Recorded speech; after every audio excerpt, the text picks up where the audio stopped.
Good evening, ladies and gentlemen, and welcome to the Johnny Busk Arena as we're getting set here for a Tuesday game. That's right. Not very often you see one of these, but it's here today. It's Creston, it's Golden at the Johnny Busk Arena, and it's a game between two teams that, well, they're not exactly fighting for a playoff spot, but it looks as though if the Cats can turn things around here, these will be the two teams that are easier to turn around on. Easier to turn around on.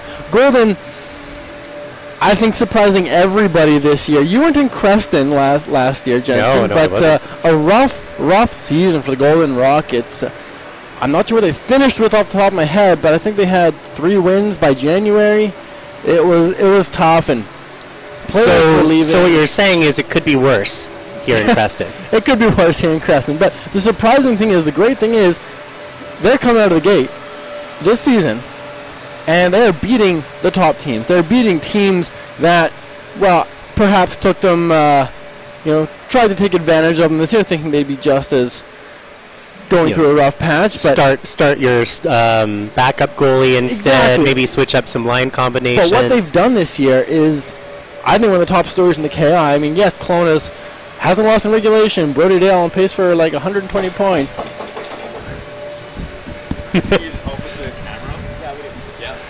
Yeah, you speak of those surprising things. And I believe we're being joined by... Pardon that interruption. Who is this? Jordan DeGale. Jordan DeGale. Well, actually, I interviewed his parents on Saturday. Yeah, Saturday, the parents' weekend. Which was tons of fun. Yeah. Question for you regarding this quasi-success story for the Golden Rockets. How much of their roster has changed from last season? Well, I thought Creston had a lot of rookies last year when they started the year with about 14, and Golden has, I want to say 19. Okay. Something like 19 rookies on the roster right now. But have they carried forward from last season? Or are they just brand new rookies for this season? Brand new rookies. So the team we saw last year, or at least you saw last year in the Golden Rockets, is almost entirely different team this year. Oh my goodness, not just on the ice, off the ice, and coaching staffs and personnel as well. And so apologies for the interruption, kind of throw everything off with our cameraman now here. Eric Blow is also the producer and manager of the show. I just show up. Not as well dressed as Eric usually, and do my best to be, dare I say, the simpleton in these hockey matters, asking the questions that I think any person who's a little bit more uneducated would ask. Me out, right? And then, boom, with all of the answers, more so than I even expect, although I should be expecting it by now, is Eric Blow, especially for teams that are not even involving the Creston Valley Thundercats. When I was working with in the PGHL with the I almost forgot their name because it's been such a long time, with the Richmond Sockeyes. It was mainly the Sockeyes who I featured, and some of their teams in their division, some of their biggest rivals. But the amount of information you have pertaining to the entirety of the KIJHL is astonishing, Eric Blow. Absolutely astonishing. All right, I'm done praising you. They still haven't listened to me for about 2.5 hours. I want them to be disappointed. But anyway, back on track. The Golden Rockets, 9-9-1. Now, from first glance, you're like, oh, that's a 500 record.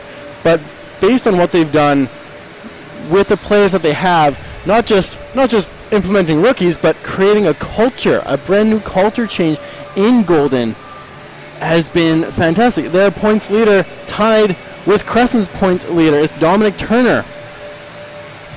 17 goals. 17 goals in 16 games for the Golden Rockets. That's a lot. Bryce Trimmer, 20 points in 20. When I look at Bryce Trimmer and Dominic Turner, those are some of the similar stats that we see on our Creston Valley Thundercats, with like the top two having 20 plus points. What I see in their roster is a little bit more help from the remainder of the team, and a lot of that is probably have to do with the fact that they've been on the team and haven't been traded away, much like a lot of the Creston Valley Thundercats have. So, it's definitely going to be a challenge having a team that has found more success with a team that hasn't been broken up, and you say that coaching staff that has been not as turbulent. So it's going to be an uphill battle, I think, for the Crescent Valley Thundercats, regardless of whatever team they're facing right now. But a battle it will be, and I think it'll be very exciting, especially for those watching at home and right here at the Johnny Busick Arena. Yeah, when you look at teams, you look at all coaches are going to talk about their leadership core, a group of players that have been around. You have Tyler Witzke, Carson Small, Andrew Clark, Austin Kennett for the Thundercats. You know, some second, Clark's the fourth-year guy. But you look at Brendan Sunvivian, Sean Grabowski, Ryan Taylor. The only players on this roster with an asterisk by their name, indicating they're not a rookie. And the culture they've been able to bring back to Golden, I think, is just fantastic. Not just for what they're doing on the ice right now, but just for the fans, just for the town, after what they went through last season. Yeah. Maybe not as bad as the Surrey Knights for 2 years, but it's easy to see a season like Golden had evolving into something that Surrey had going on for so long, where they didn't win a game for 2.5 years. Do you know what the turnout is like in Golden? I'm afraid I do not. I've actually never been to their arena. It's one of three, I guess, maybe on this side that I haven't been to in the community conference. Grand Forks being the other one.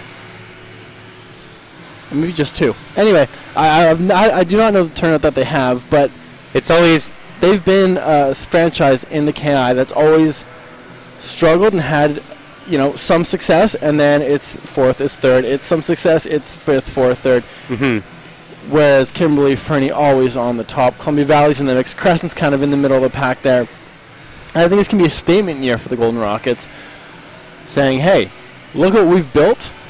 Come join our team. You see the best teams, the Beaver Valley Nighthawks, the Kimberly Dynamiters, they almost recruit themselves with their records, with their culture. And I can definitely see Golden moving in that direction. And maybe, next season, if it does draw in a few more players who are not necessarily rookies, but maybe skilled from other regions of Canada, you look at teams that are well-established with well-established rosters, it's hard to compete, not with other teams, but the players that you're playing with, because those rosters have already been determined. However, if you go to a team like the Golden Rockets, who are on the upswing with all these great new rookies, it may be a bit easier if you are, let's say, a boy from Saskatchewan looking to be on the top line and maybe show a little bit of, I guess you're a veteran if you're 3 years into the KI, but, a little bit of that leadership in that role as well. So it'll be very exciting to see the Golden Rockets on the ice tonight and see what sort of habits they've formed. I'm not saying that they're a hugely successful team right now, but they're a little bit more successful than the Thundercats. So as I've been doing for most games, I compare the habits of the bench. Are they communicating? Are they responsive? Are they staying out of the box? Those things are key factors that they may not be as exciting on the ice. Maybe people don't notice them, but I sure notice them, especially since we're sitting right between the benches and we get to hear every single word they are saying. Well, okay, that's not true, but we could pretend that we hear every single word that we're saying. I'm excited for tonight, especially because this is the first time that the Cats are seeing the Golden Rockets. It's November. It's halfway through November. Yeah. And for some reason, these two teams haven't met yet. But let's give you a little bit of a rundown of what they've got going on. We mentioned a 9-1-1 record for the Golden Rockets. Dominic Turner, 17 goals in 16 games. He's going to be dangerous out there. You look at his, I'm assuming, line mate, Bryce Trimmer, with 16 assists. And just look at those numbers. 17 goals, 5 assists versus 4 goals, 16 assists. It's just, it makes sense. Yeah. Who's the goal getter and who's the passer? Well, pretty obvious duo right there. You have a rookie in goal, Ryan Baker, with 8 wins, 5 losses, a 301 goals against average, 911 save percentage. And that is huge. You're hard-pressed to find a goaltender in the KIJHL with a average that is above 90%. So good on him. It's definitely going to be a great battle tonight. Well, who we got? Who we got on our team? The Crescent Valley Thundercats, they're 5 wins, 13 losses, 2 overtime losses. And a lot of those games have been close, but they're just, I think execution is the best way to put it. They're just not converting on their chances, despite maybe getting them in the last few games. But Carson Small leading the way for the Cats, 9 goals, 13 assists. Tyler Witzke, 11 goals, 9 assists for 20 points. Those two drive the offense. They're on 2 separate lines as well, Jensen. Yep. So it's not like, one complementing the other, like I'm sure we're going to see with Trimmer and Turner. That would be fun to say. But you have two different lines, Tyler Witzke's line and Carson Small's line. That's kind of how they're being defined here in Creston. And it's been revolving doors, really, at center on the wing for each. The center has mostly been consistent for those two guys. Yeah. Trying to find that magic where we're going to have two lines that can come and score consistently. And that magic is hard to find, not just in this league, but the NHL. I mean, you see professional players who've been playing at the elite level for years make incomplete passes or drop passes and takeaways in the opposing zone because they believe that their teammates know what their brain is thinking, but that chemistry has not yet quite been developed. And it doesn't happen overnight. And if it does happen overnight, that is that magic that you speak of. And there is magic in hockey. I believe in hockey magic. And hopefully there will be some hockey magic on the ice tonight as these two struggling teams get some good habits forming and really turn things around. I'd like to see both of these teams succeed in a league that seems to be dominated just by a few. Yeah, you're always going to have those powerhouse teams. For a while there, I know the top teams were privately owned, so they had deeper pockets than the public teams. That's not the case, but that culture, like I said before, and just that reputation they have has stood for a long time. We're about 2 seconds away from, well, I'm not sure what happens after this because teams are still getting ready. I've noticed there's a couple of people in the audience for the volunteer firefighters that they were announced at the council meeting today for the town of Creston. So it looks like they'll be seeing their first hockey game here in Creston as well. No, actually, there's 5 of them. They're all here. Okay. I guess they got free tickets. Well, they're part of a Wet Pro work experience program where they come from all around Canada. Their pay is room and board, and they respond 24/7 around town. New batch coming in. They came in just now, and so they're security for our games. Oh, fantastic. Mm-hmm. Well, let's get started with some scratches here as we're about to approach puck drop. Let's start with your Golden Rockets scratch for the Rockets. Number 2, Cale Wareham. Number 4, Thomas Johnson. Number 6, Ryan Taylor. And number 24, Sidney Cruz. On the blue line for the Rockets, you have number 7, Taro Vekved. Number 11, Stephen Bigham. And up front, number 20, centering, is Jacob Dewar. And number 12, Sean Grabowski. 25, Jaden Hendricks on the wings. And in goal, number 31, he was mentioned before, Ryan Baker. For the Thundercats on the blue, number 8, Andrew Clark. Paired with him, number 3, Logan Rast. And a change in the top line. That's been number 26, Tyler Witzke. Number 7, Connor Scammell all season long. Austin Dennison joining them on that line in place of Logan Bergeron. And in between the pipes, number 1, Sam Burford. Tyler Witzke almost looks like, we're doing the national anthem now. I think.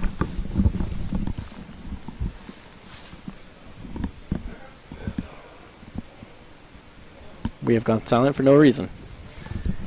There it is.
There you have it, and looks like the crowd is just a little bit smaller than what it was for the Parents' Weekend, so we still have a pretty good turnout tonight. It's a Tuesday night, and so kids have school, and people have work in the morning, and Well, I'm just saying I'm impressed. I mean, we don't have people driving all the way from Calgary or California. Apparently, one couple from California saw snow for the first time, Yes, which I yes. find surprising because there is snow in California.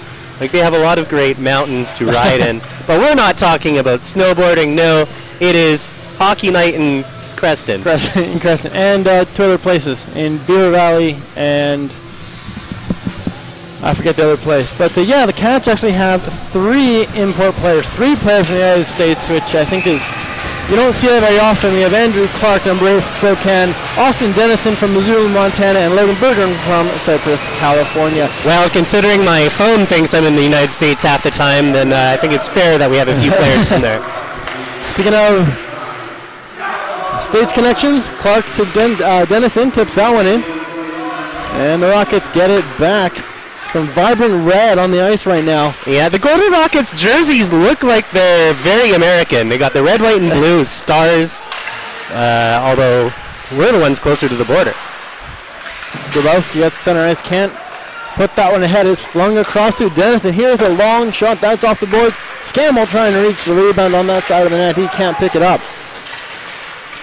Nice little pass to center ice behind Grabowski, though. Clark's going to wheel it in himself. His pass hits a stick. Dubois runs into his man. That's Grabowski. And finally the Rockets get something going. Long lead pass. Grabowski at the end of his shift going to dump that one in. He'll go off on a change. That allows Logan Rass there. As the other 4 players on the ice have changed. He hasn't. He will now. Austin Kennett moving in. A low shot that's steered to the corner by the Golden goaltender. It's Small with Bergeron and Kennett. Now Kennett can't settle that one down. Small gets it back, but it's bouncing through his feet. Already a fantastic forecheck by the Crescent Valley Thundercats. They're moving. You can see them moving around on the ice, making more complete passes, and confusing the Golden Rockets because of their mobility using all of the ice. Well, it's a lot more movement than we've seen the past couple games. Just making sure our desk doesn't our table fall. cracked. Okay. No, don't put weight on it. To the line. That's a long drive from Holloway. And Baker will cover up.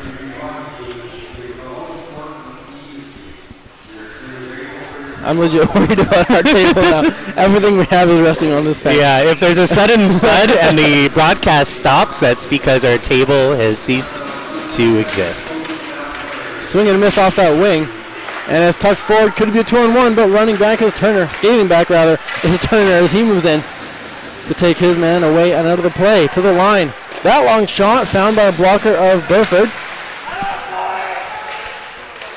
That's right to Ryan Day trying to tip that one forward. Holloway can't get it anywhere. It's right down in front. And a close call there for the Cats. As that was Colton Hutchinson. Had his eye on the puck. Now Berg in the corner. Can't do anything with that one. Tipped on. Hutchinson again and right in front of Sam Burford. Now he gets in a pushing match with Holloway. And he throws Holloway's stick to the corner. That's going to be a penalty. You can't do that. No, you certainly can't. And it's really dumb call on his part for doing it because they were in control of the puck. They were just setting up and about ready to make a beauty of a shot against Burford, but alas, play is stopped and we're going to have a face-off all the way over to the other end. Well, this is emotion like we talk about. It's, when it comes down to it, these kids are 16 to 20 years old and they get a little hot under the collar sometimes. They take exception to a lot of things, and that was just a play where you think about it for 2 minutes in the sin bin and you move on. Yeah. Scammell controls off this draw. And he's got it on the half wall now, sending it down to the captain, Witzke. Scammell down in the corner. Witzke's got it to the line. Clark moving to the center, looking for a lane. He had one, but that lane was high and wide. Wow. Vekovic shrugs off his man. Now Rass tries a shot that flutters over top of the net. It boggles my mind every power play that we don't see Tyler Witzke on his shooting side, his one-timer side. Yeah, a little bit off. Or positioning himself for a one-timer. Thundercats only scored 1 power play goal over the entire weekend.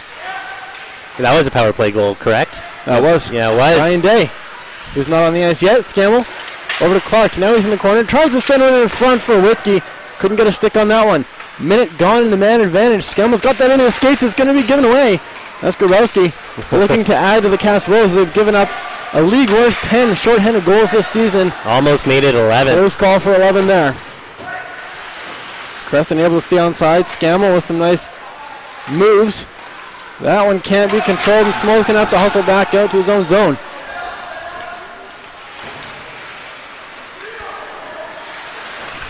Only 30 seconds left in this power play, and they've shown a lot of tenacity in the offensive zone, but they've yet to make a real juicy shot on goal.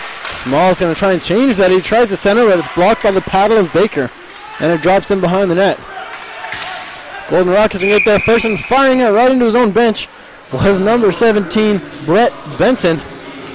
He's on rookie duty after that. Yep. Cleaning the glass on the way home. And just 16 seconds left here. I mean, I've seen the best opportunities by the Thundercats by just simply crowding the net. And it might be a greasy goal that we see if they were to convert on this power play. Well, they have a couple of big bodies. Logan Berggren, who's about 6'2". Austin Dennison is on the ice now. Pardon me. Berggren's on the ice now. Austin Dennison's about 6'6". Yeah. And with 3 seconds to go, the Cats will not convert on the power play, but they've got control as Berggren's got it down low. Circling his way all around the golden zone. He's going to flip that back into the corner for Berg. He'll just send it across. That hits the end of the net, so Small had to retreat. And it comes to center ice. There's going to be a race for it. Austin connected there, but Riley Egan looked like he was going to make a play for that. Now it's a quick 2-1. Berg across the Small, back to Berg. They score! Fantastic tic-tac-toe! Just off the rush, it would seem that the Thundercats in their own zone were able to turn it around, have a 3-on-2, and just like that, we have a 1-goal game. Thundercats. And it's great that they scored just 4 minutes and 53 seconds in this period after being shut out on Saturday for the first time this season with the Fernie Ghost Riders. They've been snake-bitten on their 6-game losing streak. And they proved me wrong. It wasn't a greasy goal. It was a beauty. Classic, simple last-second pass. Get that goalie out of his crease a little bit, focused on you, but it's your partner that will be getting the, hopefully, not last goal of the night for the Thundercats. The golden player falls. That allows Vin Jackson on the puck, but he gives it up. Callan edged out by Clark. He lost his stick on the play. Yeah, the hip check that loses his stick.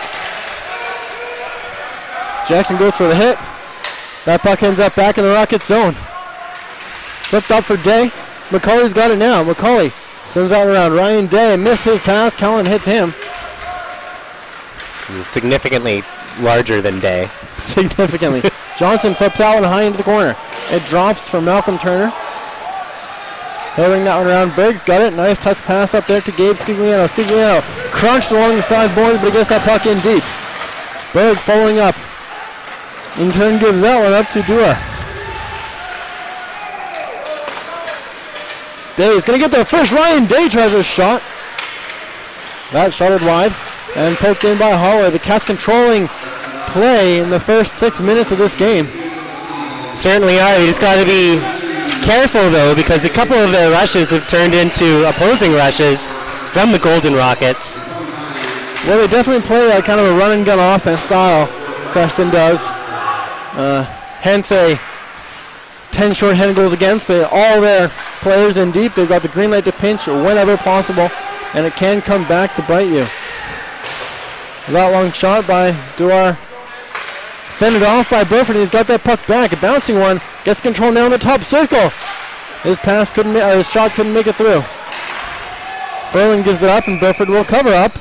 And we'll have a face-off in the Creston zone with 13-14 to go in this first. Shots 4-3 for the Rockets, but the Cats lead where it counts on a goal from Darby Berg. Well, I'm liking what I'm seeing from Crescent Valley Thundercats right now. I mean, if you told me that they are a team on a 6-game losing streak going into this, I'd say, no way, not this team. They have obviously know how to complete plays and be dominant. Hopefully they found that special something and continue it on. Well, it almost looks like they've just had enough of the losing and the slow starts, because famous for their slow starts, well, maybe not famous, But definitely not world famous. Definitely not the best part of their game as Burford gloves that one. Just 14 goals scored in the first period this season, which is not something you, well, 15 including this one, but it's not something you want to be known for. No. Slow starts. They're being outshot by 75 in the first as well, 243 to 168. Cats going for a wholesale line change. Yeah, I thought there was going to be a timeout for a second there. Kyle Shalafou wanted to take this draw.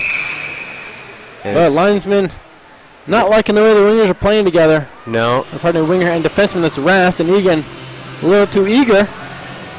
And we'll try this one more time. Dominic Turner can't find that puck. It comes to McCulley, who's going to go off the glass and out. Callan controls that one down, shuttles it across. Egan now, touch pass into center ice, blocked by McCulley. And the Rockets going to try a flip into the opposite corner. Rast going to get there first. Nice play by the young defenseman. Not enough icing either, so the perfect play for Logan Rast. And the Cats who are having some quick shifts. Looking to get back to their hard forechecking game that caused havoc in the first few minutes of this period. Now Clark Goat tries a shot from a long way away. I missed one side, came out the other. I'm liking these shots on goal for means of purposeful rebound. It's kind of shakes up the opposing goalie a little bit more than simply dumping and chasing. Now stepped high into a light, so we'll have a face-off. Looks like we're going to the Cat side of neutral ice.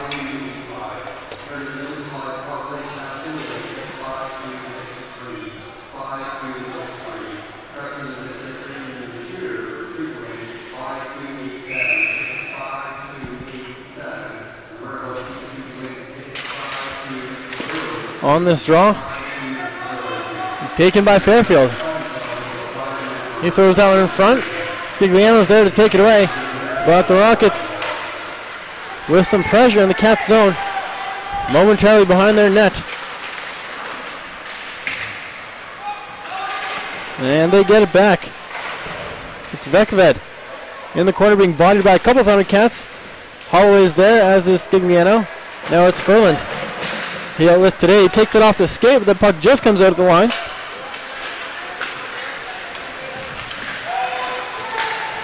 Big M's going to dump that one, go off on a change. Again, the Cats looking to get out. It's where they had a lot of trouble on the weekend, but looks like they've done it now as Ryan Day moves to the middle on the backhand. Blockered straight out by Baker. That was a great play by Day. Got by everybody on the near boards. Managed to get a backhand shot away. Almost tipped it out of the air into the net. A brief 3-on-2 for the Rockets as they move in. Grabowski tries to draw and Turner throws that to the corner. Dewar in behind the net now.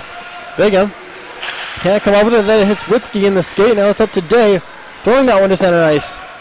And Grabowski's there to take it away. We're approaching the 10-minute mark in this first period. Witzke almost intercepts that one. And it comes to Clark. He'll hit Scammell to pass to Dennison. He's got Witzke with him. Austin Dennison throwing that one across off the stick of Lucier and out the other side. That's the second time we've seen a pass from the near board centering, but there's nobody there to collect.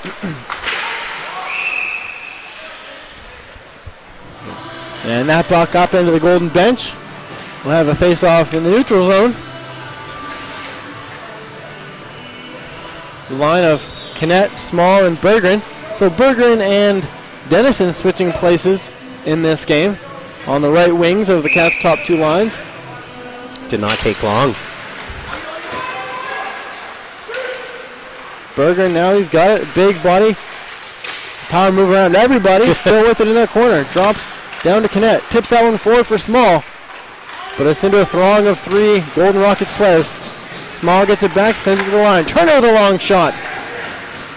Easy save with the pad. Clark with a nice job to keep that one in. Andrew Clark with the shot. That one drops down behind the net. Not just behind the net, but almost went in. Great save by Baker. The puck's still loose. And that was a hectic play with Ryan Baker. Yeah, Baker was looking pretty shaky. The puck almost bounced off his back into the net. And after that shot, the puck wasn't really stopped by him, but kind of stuck under his skate So technically the puck was still in play, however it was still whistled down as he was on his behind trying to, make the whole thing slow down. Yes, well, he technically had it covered, and when the ref loses sight of the puck, that's when he calls it. But Austin Kennett right there on the doorstep, as he always is.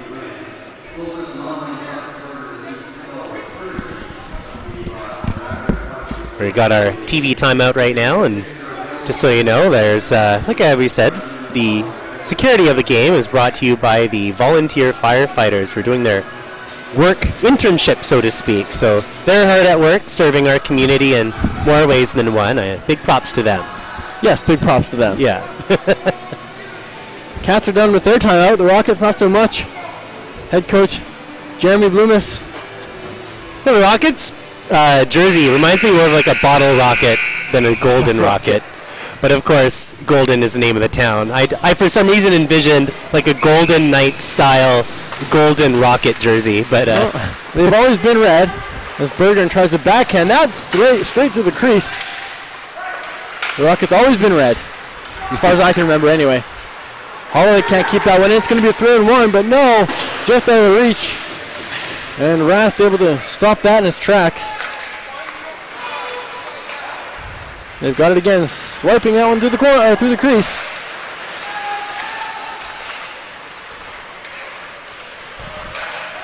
Still waiting to see that scary line you were talking about from the Rockets. I've yet to actually see a dominant play by then. Well, they haven't had a lot of time in the Cats zone, but Dominic Turner, the 17-goal scorer, out there right now, and he's got Trimmer with him as he pokes that puck forward. Clark, they're able to get it away. McCauley going wide, crunched along the boards. He jumps right back up. Vin Jackson throws one on net. Easily saved by Baker. It seems like the goal for the Crescent Valley Thundercats is just to get the puck near Baker and see what happens. Because it's definitely been in his office for a lot of the play for the Thundercats in the offensive zone. And I'm not just talking about shots here. I'm talking about just bringing it forward and screening him as much as possible. Flip to the near side. Hutchinson's got it. Looking for a rebound on that one, but his shot goes behind the net, and it's in the corner now. He's battling Clark for it. Comes to the half wall. Rockets in the skates of the official. They get it back to the line. And it's Vekved sending that one down low. Clark misses his hit. And Vekved gets it back. Thought about passing across. That one bounces in front. Burford didn't know where it was. And now it's the Rockets' turn for some zone time and pressure, but no, Clark says, I'm going to do this myself. Yep. Got to have those individual efforts. 14 assists on the season for Clark. Cat's third leading scorer as he goes off on a change. Gabe Scagliano's out there looking for his first goal. Fairfield checked along the wall. Bouncing puck comes in front. And the Rockets will try and slow things down. Johnson can't corral that. That's behind him. Day brings it forward. Ryan Day, he's hit by Vekved. Ryan Day definitely come on in the past 5 or 6 games, I'd say. Across to Fort Saskatchewan. No surprise there. Darby Berg was right there checking that man, making sure that, no, you can't just touch our players. I will hunt you down and possibly get a 4-point night. Possibly. It has been done. Had a 4-goal night in Columbia Valley. Now Berg makes a check, but Hendricks brings it back the other way. A high shot fought off by Burford. And it drops into the corner. Holloway having trouble with it in the corner. Comes out in front to Ward with the shot. The rebound sails over top of the net. He did not see that second shot. Very lucky that it sailed right above his head there. Dennison being trapped in front of the Cats bench. He's got Scagliano with him trying to poke it free. Now Dennison's got it. He just sends it far side. Everyone's going to change. The entire Cats team will change. And the Rockets won't. Grabowski's got that. It goes off his skates. That gives Creston time to get in position. At the line, Cal with a shot. Rings it off the bar. The defenseman with the bomb. Inches away from tying this one up. Scammell chops it forward. Ritzky's in on the attack. Hendricks can't corral it. Chopped by Bergeron into the Rockets bench. And with 6:16 to go in this first period, we'll have a face-off in the neutral zone. 1-0 Creston courtesy of Darby Berg. Shots tied at 8. I love equilibrium. 8-8. 9-9. Even shots on goal all game. Let's go.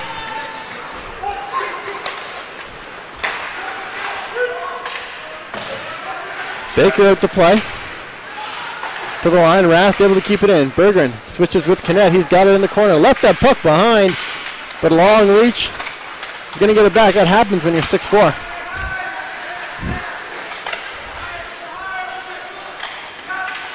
Carson Small tries a backdoor pass. Great job by Andrew Clark to get some wood on that one. Yeah, absolutely. Even better job by Baker to make the save. Luckily for them too, Logan Rast was there to collect that puck, as it would have been another 3-on-nobody rush. We've actually seen that this year. The Cats gave up a 3-on-0 rush early in the season. Icing going to be called. Very enthusiastically. I could see that icing coming from miles away. Rockets number 11, Steve Bigham in to chase. Not quite fast enough.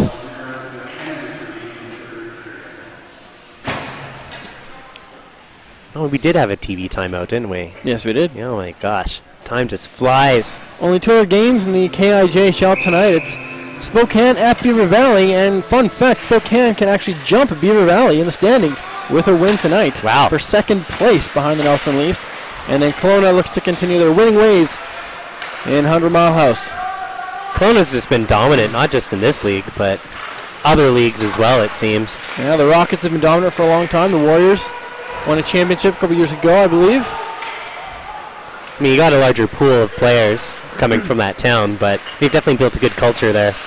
I'm just surprised that the Chiefs can sustain such a dominant team with both the Rockets and the Warriors in the same place. That doesn't happen very often. You know, well, You look at the Spokane Braves with the Chiefs and the colleges right there. It's hard for them to get players, but Kelowna's been able to do well. And having Brody Dale at about 3 points a game doesn't hurt either. yeah, was he at 56 points right now? I don't want to think Something about along. Oh yeah, he is. It is 56 points. I love it when stats are directly in front of my face. Finn Jackson, nice flip pass to Carson Small. He's going to try and gain some speed, winding his way through neutral ice. Small going wide. Bigham does a nice job to cut him off. And now Finn Jackson's laid out. And the Rockets control 4.5 in this first period. It's 1-0 Creston. Turner fanning on his dumping attempt. Almost too many men. As hustling off. I believe that was number 11, Bigham. Benson's got it. He flips a weak shot from the high slot. Easily gloved by Burford. And we're now even in shots. Tonight's game is our sponsor appreciation game. We couldn't run a successful junior B hockey team in this community with all the support we received from our sponsors. We are extremely grateful for the support with the Thundercats annual golf tournament and the support to our organization throughout the season with ongoing advertising, prize donations, raffle tickets, sales, and discounts. Yeah, man. Crescent Valley Thundercat executives, coaching staff, and players thank all 150 sponsors we have out there. Those volunteers, gotta love those volunteers. Pumping our own tires a little bit there. That one flipped into the Creston bench, and so try this face off one more time with under 4 to go. As Ryan Day is out there between Darby Berg and Gabe Scigliano. Or Scigliano's between Day and Berg, but a line shuffling there for Creston. And that one's sent on. There were 2 Golden Rockets right in the direct line of Burford. They just couldn't quite tip it in, though. Couldn't quite get any stick on it. Now Benson from the line. He's got an extra lane. Blocked away by Burford once again. Defense has to wake up here. They're Now taking shot after shot. From the line. The Cats giving the Rockets that line all day long in the shift. And they're taking it. Johnson gloves it down to the backhand. He's edged out by Berg, and that's not going to come out. Flipped on. There's a Thundercat injured in the corner. It's Bronson Holloway. Yeah. He does not look too good. It's unfortunate the Cats already down a defenseman as Colton Witter has gone home. And he looks... For a period of time. Remain to be seen. The look in his face right now is definitely that of utter pain. Not sure if it hit him in the groin area. Well, I don't see him clutching a limb or anything like that, or a body part, so perhaps the wind, or yes, he might have got knocked with Yeah, this people don't want to talk about, but Holloway needs to sit indefinitely. Here we throw some ice on there. As a guy, I'm going to say... As a man, he got hit in a place that, despite the padding, is not very fun to be hit in. Well, it's like when you think about a concussion, right? It's not so much your skull that gets hurt; it's what's inside your skull. It's that stoppage of motion and all those brains squishing inside that can be damaged. Much is the same for the lower regions. Just because you have padding doesn't mean okay. All right. I am the color commentator. That was very powerful. Celine pinches down, and that leaves a 21 Scammell with Whiskey. Scammell for Whiskey just out of his reach. Looking to do the same play as before to get that second goal. Couldn't quite get his stick on it. Now Hendricks. See, we haven't just suddenly stopped caring about the game. Oh, that's good though. 3 goals, sweet.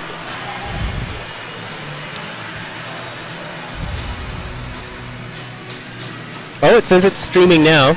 It's okay. I need some help from you guys out there. If you can hear us, then text me 778-349-0909. We went offline for a second. I have absolutely no idea why, but we got some good news for you. It's back. Three goal game. Yeah, it's now 3-0. And it's Tyler Witzke once again. And that'll do it for the period. Sorry about that delay there. Our feed just stopped working altogether, although we were not sure if it actually was or not. But at least we're going into the second period with some good news for those at home. And it's, definitely a 3-goal game. This is the most the Creston Thundercats, I think, have led going into the second period. You know, I don't have those stats. But you know what stats I do have, think it's Jensen? The Cats in good position to get their first win of the season when leading after the first period. They're 0-3. Only happened 3 times. Happened against Castlegar, 2-0. And the Rebels came back to win that one 3-2. This time it's 3-0. But they're 4-3 and scoring first. So that's good. Anyway, I'm going to look into this internet thing. I'm assuming it's an internet problem because everything else on the computer was fine. But we have Darby Werg and Tyler Witzke ×2 having the Cats up 3-0 despite being down in shots 13-11. Who's the one who scored the first one? Darby Berg. Darby Berg. Absolutely fantastic. And right now it's time for hot chocolate for those. It is definitely time for hot chocolate. And those here as well. 3-0. We'll be back in about 16 minutes. Until then, grab some snacks, a drink, get comfortable. Not too comfortable. Not too comfortable. You got to be on your toes because we have an exciting 40 minutes of hockey coming up.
Good evening, ladies and gentlemen. We're back here at the Johnny Busick Arena, getting set for the second period between the Crescent Valley Thundercats and the Golden Rockets. And I've given our entire system an overhaul, and I didn't see anything wrong. Fantastic. No, which is great. No gremlins living inside the computer. No gremlins. I wish that I could do something about it.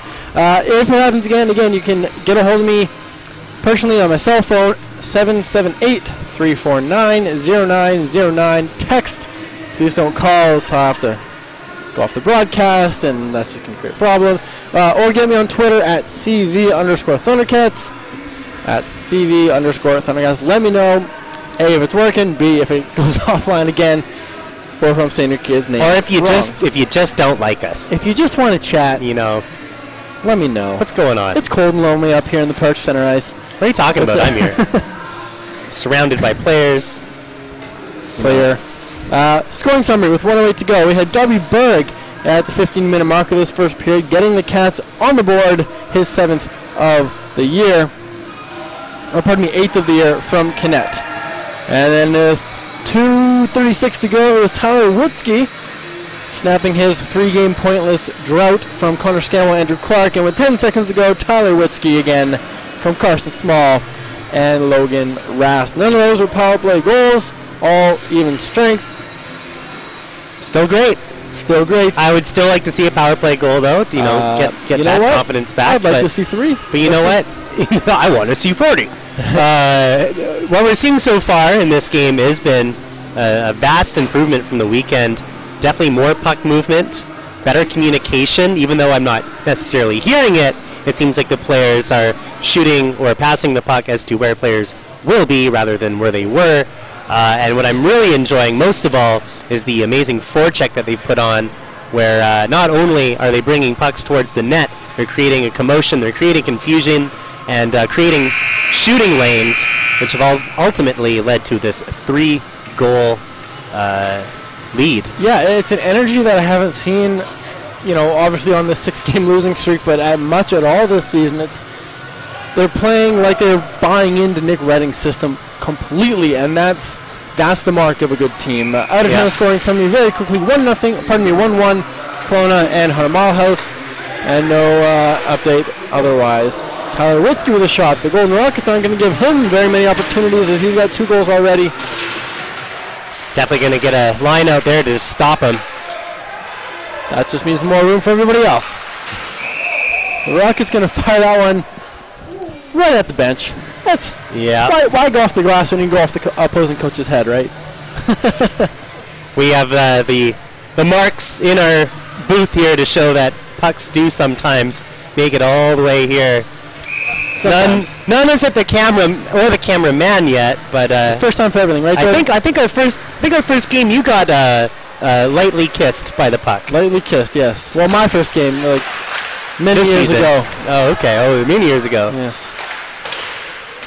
I got this Mandela effect where I'm like, no, I saw it happen. I was there. It was great. I laughed. You were bleeding. Witzke grabs that behind his net. Fans on his first pass attempt. That allows the Rockets to fire back in, but they're offside. So that ain't going to count. Nope. 45 seconds gone. This season's jerseys are sponsored by the Creston District Credit Union. Yeah. Unless they're wearing the 3rd jersey. That one's just by the Yakaniki. It's an Island Nation. Okay. Trimmer out here with Turner. This dynamic duo for the Golden Rockets. Trying to get something going. Vekved now with a shot. No traffic in front of Burford. He'll hang on to that one all day. Yep. So we'll have another face-off early on in this second period. And Jensen, what do the Golden Rockets need to do to not only shut down Witzke, but force their way back into this game? Well, they're going to have to get in between those passing lanes that the Crescent Valley Thundercats have created. And, I don't know, just do what the Thundercats are doing and bring more pucks to the net, create more confusion in front of Burford. And that's actually what they've been doing this last few seconds that I've been speaking. Penalty coming up. Well, the Rockets have the puck, but there's also a Rockets player on the ground, so I'm not too sure who's going to the box. But it looks like it's going to be a Creston penalty to Austin Kinnett. And that will be, I would assume, for tripping. Let's see. And they're having words. Boarding. And Kinnett doesn't fight it too much. No. Well, I think they've realized that fighting the refs in the Johnny Busick Arena usually doesn't go your way. However, on Saturday, amongst a lot of confusion, I think a number of calls were just ignored. Well, the Carter Duffin, the Castlegar coach, tried to argue with the same ref, Jared McMillan. He was almost ejected. He was so close to being ejected, and something along the lines of, if you don't trust me to make the calls, you can leave. And that's how that conversation went. That is spicy, as the kids say. I don't know what kids are saying nowadays. The Golden Rockets trying to get something going on this power play. Nothing yet as they're once again back in their own zone. It's taken by Benson. He's going to try and find his own way into the Cats zone. He flips it behind there. Burford loves to play the puck, and so he will do a lot of that. More often than not, he keeps it in, but that wasn't the case this time, so we'll have a face-off. And the power play change for the Rockets. Everything stays the same for the Cats. Ryan Day, Darby Berg, Andrew Clark, Chell Furland, Turner, Trimmer, Hendricks, Callan, and Egan. Thank you. I remember that name because it's like Egon from Ghostbusters. Darby Berg trying to fake out the Rockets goalie. Not going to happen there. Now Ryan Day on the forecheck forces Gowan back behind his own net.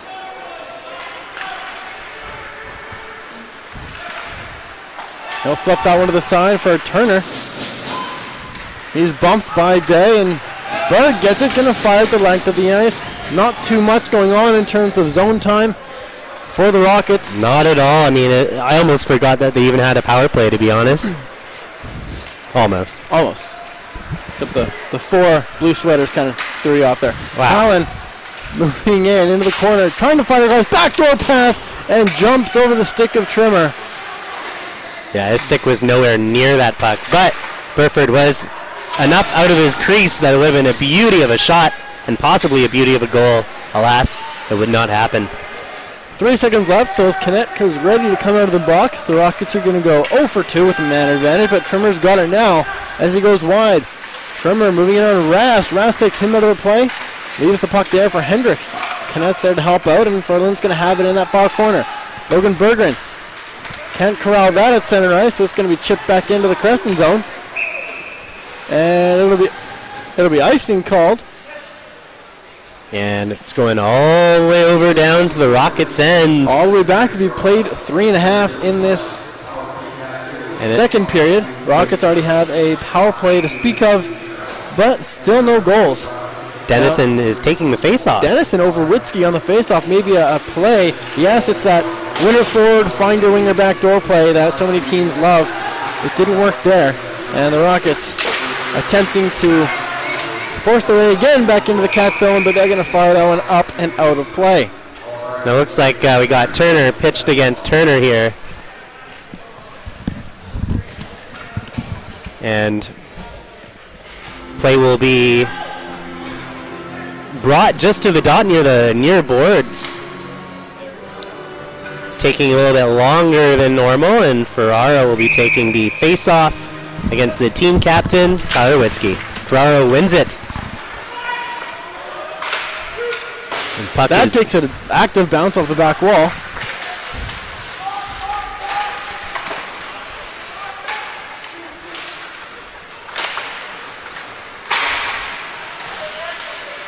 Thundercats struggling to get possession in their own zone. Dancing around the blue. The Rockets couldn't get a shot away. I broke my pen, Jensen. I know you broke your pen. You look very upset about it. I dropped it. Tyler Witzke's got it now. He's got Scammell whipping at center ice. Witzke with speed going wide, trying to find where he scores. It's a hat trick for Tyler Witzke. There you have it. Hat trick, Tyler Witzke. No better way to get out of a funk than to have hats thrown on the ice, as we can see right now. There must be dozens of them, tens of them. Almost 30 hats on the ice for the team captain. When he breaks out of a slump, he breaks out of it good. That's no points in 3 games. Well, he's got 3 of them here tonight. I'd throw my toque, but it's dreadfully cold up here, throw your headset. Not going to happen. But oh, you're fixing my pen. And it's impossible. Funny thing we do here, we have these bins and bins of hats. And every time a player gets 2 goals, the game night coordinator, Kelly Moore, passes them around to the stands. Oh, okay, yeah. Okay. And these are also people's actual hats. We all do. If you're ever in Creston and someone scores a hat trick, we keep all the hats on the ice, throw them in a bin. You can get them on your way out or at any time during the game. I think the real story here is how I fixed your pen with a little bit of duct tape. Appreciate that, McGuire. Yeah, you're welcome. And so as we clean up the hats and celebrate a 4-0 lead for the Creston Valley Thundercats, I ask you, Jensen, where was this during the last 6 games? Well, I don't know. I mean, it's like when anybody asks me, why do you keep losing your socks? And I keep telling them if I knew that, then I wouldn't have any lost socks, now would I? Much like Tyler Witzke scoring these goals tonight. I mean, we all know that he's He's had it in him, much like the rest of the Thundercats have had it in them to support a player like Witzke towards his success. And once you find that mojo, once you lose that mojo, it's hard to find. Once you find that mojo, then it's all about how do you keep it. And hopefully they can keep it for the next few games. They've had all the chances over the 6 games. They've been in the games, losing them in with silly penalties in the final minutes and just, whiffing on open nets. So I think it's all the bad luck, all the missed open nets are all kind of coming back now. And Ryan Day off to the races. Salem's going to get there first, almost intercepting that one as Gabe Scigliano. This feels like a good time for Gabe to get his first goal as a Crescent Valley Thundercat. Part of the Rockets last year. Only 3 veterans on the Rockets roster, so likely only 3 teammates he'll remember. Puck just scooched on by Burford there. There's a little bit of confusion in front of his net. Got that play broken up, and it's going all the way down to the Rocket side. Icing is waved off. And so Hendricks has got it now with Day right on top of him. Day with a nice stick check there on Salin. Turns it over. Shalafu gets almost lit up. But McCulley's got it in the corner. He's going to send it down low into the far corner. Hendricks. Shalafu's on him. Bigham. Sending pass up to center. As they usually go. And Clark, the Cats are jumping their step I haven't seen in quite a while. That was just off the skate of McCulley, so I see it's going to be waved off. Yeah, I could hear that. Just barely. Shalafu now trying to send it down low. Furlan's at the line, can't keep it in. Rockets come back, it's a 2-on-1 for them. The Golden Rockets, with a high shot, jumping over top of Johnson, they score! And, yep, there we have it. Bouncing off the backboards. No one knew who it was, except for number 14. I've lost that paper as well. Jack Fairfield, I'm breaking and losing everything. I believe it was Jack Fairfield as he leads the 5th bump line. And it takes a lot of hand-eye coordination to see a puck just kind of trickling down by Burford's left pad. And he was able to lift it right above his shoulders and then not quite back of the net, but just dangling around the bars there, but it was enough to score a goal. And now Carson Small trying to get one right back. He's got a partial break. It's fought off by the shoulder of Baker and out of play. Now Canette's down on the ice in behind the play, holding his wrist. Looks like he took a slash. Looks towards referee Jared McMillan. I don't see a call, though. No cause. Canette's actually staying out there to take the draw, so it might not hurt that bad. Yep. I found it. Great.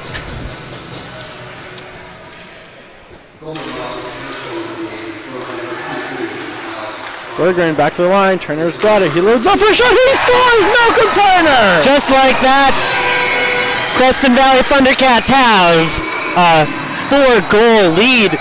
And I was not expecting that Turner to score. But here we have it. Malcolm Turner. Beauty from the blue line. My mom's going to be happy with that one. Yeah, certainly. With my parents, Malcolm Turner, his 2nd goal of the year. It's been a while coming, and it's nice, placed over top of the glove in that top corner. And that's 2 goals in less than a minute, it That's seems. also 5 goals on 15 shots for the Crescent Valley Thundercats. Yeah, which not looking good for Baker, who's usually been so good this season. It looks like number 1 is in there, Jacob Bennett. At some point that was switched. Okay. I don't remember seeing a... I don't remember seeing a difference. So it may have been Bennett the whole time, or maybe No, Baker was... Okay. Well, according to Coach Bloomis, he was slated to start. Okay, so maybe it was during the intermission. Potentially. So Bennett in the net now, an 0-2 record.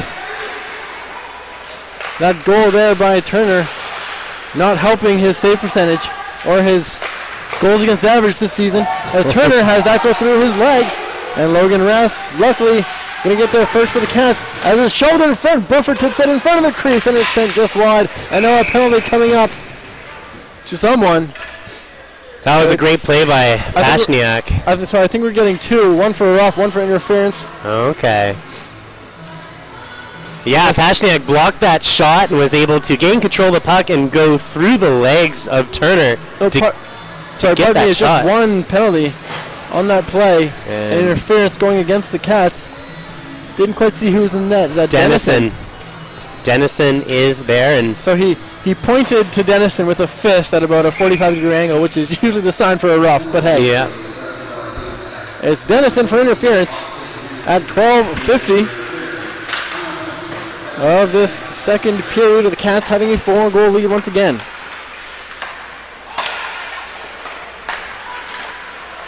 And the Rockets trying to take back their 3-goal deficit after Malcolm Turner makes that difference. And Darby Berg stumbled a little bit trying to get around the Rockets defenseman. But he's still battling hard.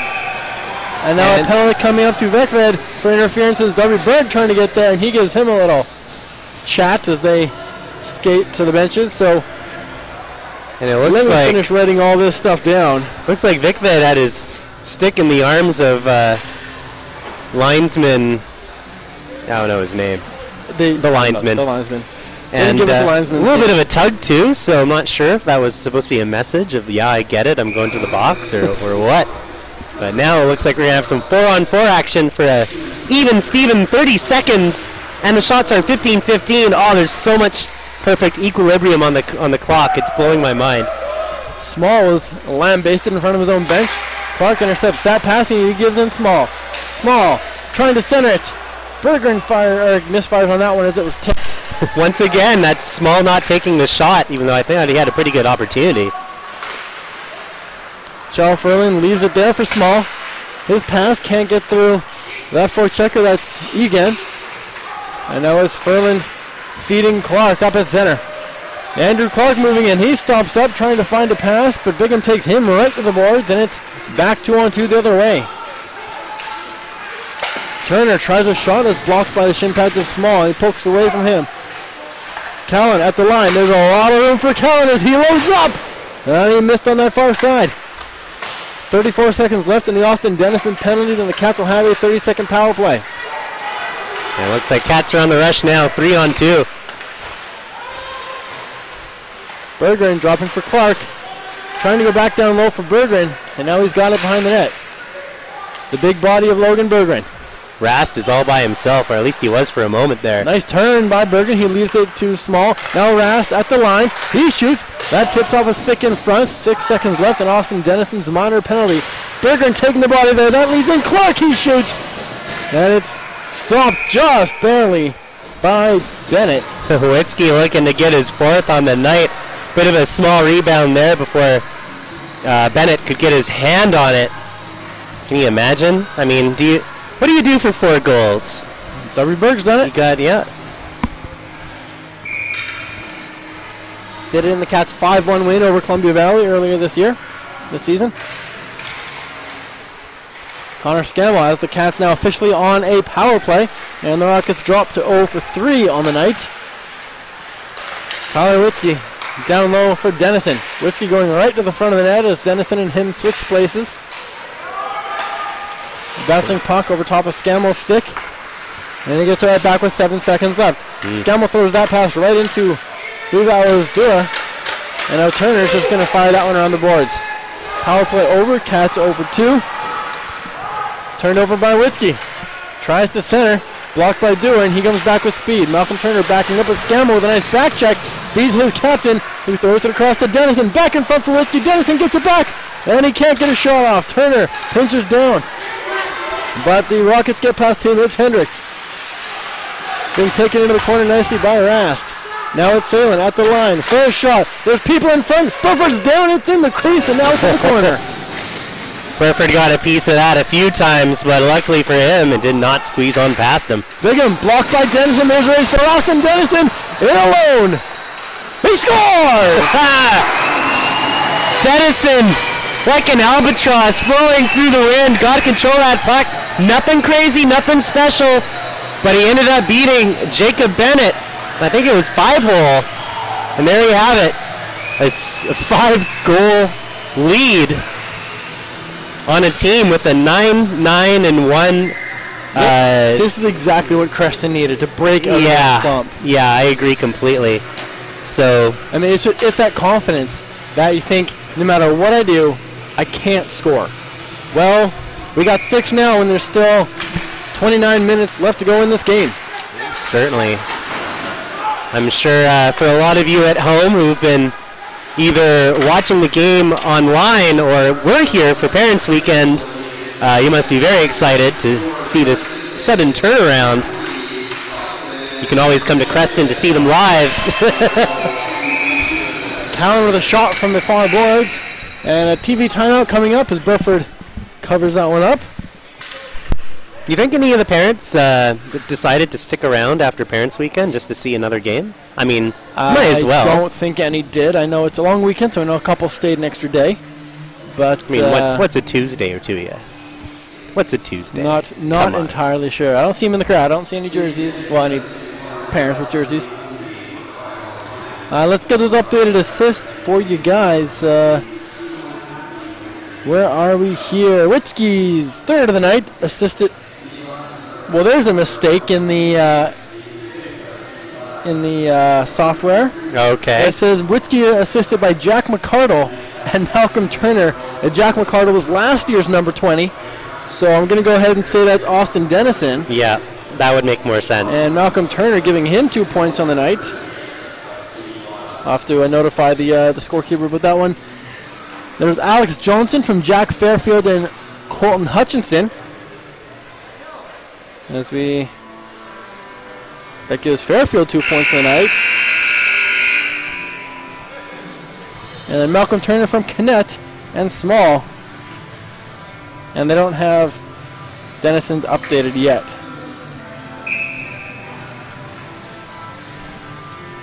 I mean, it looked like Dennison was on his own there. Stripped from the neutral ice, but I'm being told Darby Berg's parents are still here from Grand Prairie. Oh, that's fantastic. We almost lost our camera.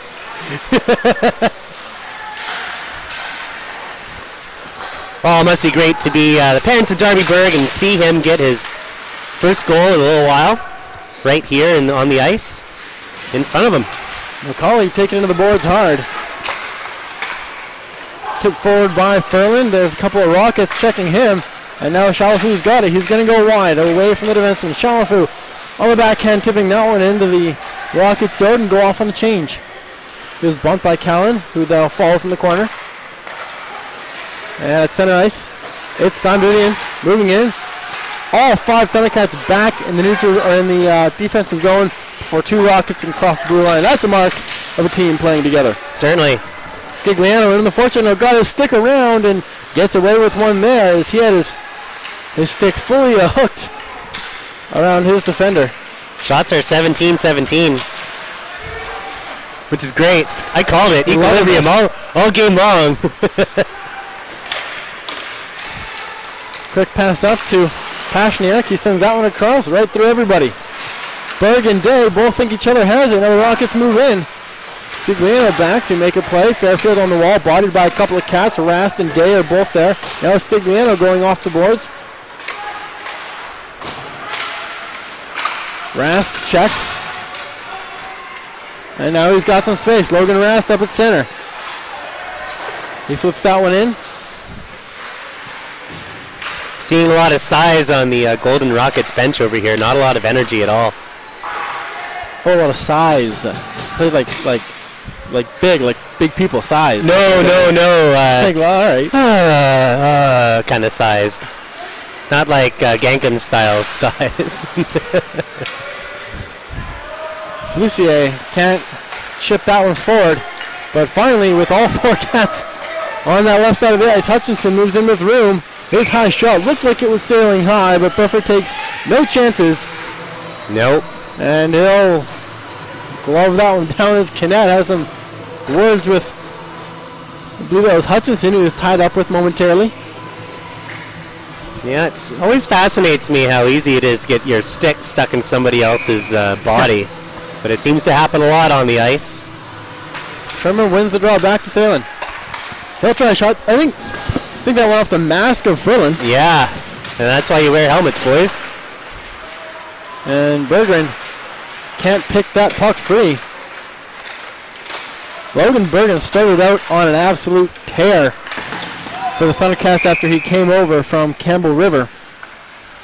He's cooled down a little bit recently. But I believe he had, 11 points in 8 games? Yeah, it must be rough, too, coming from a team that is guaranteed being the Cyclone Taylor Cup. And coming here on a team that, is on a bit of a rebuild. But if you had told me that, or not told me that, I would not have seen a player. Like, I do not see a player that is, moving to a team that maybe other people would not rather be on. He's been giving 100% every game, and he's definitely been a force on the ice. It's about making the most of where you're at, right? Sure, it must be tough. And the Crescent Thundercats hosted Cyclone in 2016, and that's a quick shot by Witzke. He's on a mission tonight. Yeah, 5 goals. Well, 4. Potentially. Looking for 5. 5 goals potentially. But yeah, some players that the Cats traded away to, teams that were having a rough go in the season of that year, and they definitely weren't too happy. But it's about looking where you're at and trying to make the most of it and say, hey, you traded me, that was the wrong decision. I'm going to make you pay. Yeah, was it Kyler Yamamoto from the Spokane Chiefs who said, if you don't choose me in the draft, I will make you pay. Philip Zadina said a similar thing last year. The Detroit Red Wings picked him at 7, I believe. Was it 7? Or 8. Yeah. I thought he was projected to go at 3, but we digress. Here in the KIJHL, we have no such players. Turner to Trimmer. That's caught in the feet of a bunch of players. And Andrew Clark trying to wheel it himself. A defenseman falls. That gives him room. Andrew Clark angled off nicely by the Golden Rockets defenseman. That was number 26, Jaden Cowan. And a long lead pass there. Burford is going to have trouble with that. Goodness me. I think Burford was expecting to just control that puck right on that almost shot on goal, but number 20, Jacob Dewar, was there. Well, it was almost there. A long lead pass for Dewar, and I think he kind of stopped skating a little because the goal, I missed it, it's icing, but the goalie had it. Nope. Bumped right out back into the slot. Now that is why you keep going 100% no matter what. Sam Burford climbing the ladder. Snagging that one down. Wasn't going to take any chances. We'll do this face-off one more time with 5:20 to go in this second period. I mean, you have a goalie hungry for pucks. You don't tell him to, curb that appetite. See? Now Callan with a shot through traffic. Burford had to react quickly to that one as it looked like it was labeled for the far post and in. Yeah, he's used to it at this point. Pucks go flying his way, he'll catch them at least. That seems to be what's been going on this last little while, although Crescent Valley Thundercats going to have to find a way to get control of this puck and get it out of their own zone. They will on the stick of Ryan Day. Day trying to find Scigliano in front, battling for it against the much larger number 6, Callan. Now Canet pinching down. There's going to be a quick 2-on-1, almost a breakaway, but Hendricks couldn't quite control that completely. He fires it out in front. Grabowski looking for it. That drops. Day has it. Tried to feed a Berg streaking. Looks like he saw his man at the last second. That could have been a deadly check.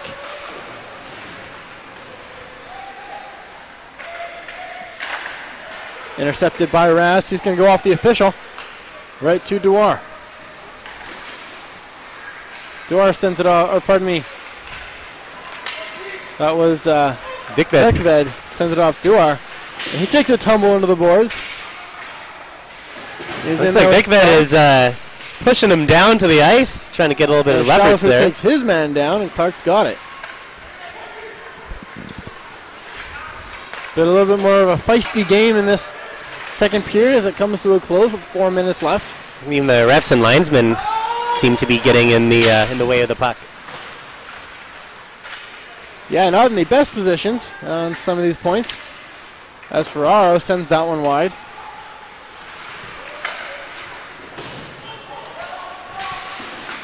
To the line, sail in. Sends that down into the corner, and now Ferraro once again.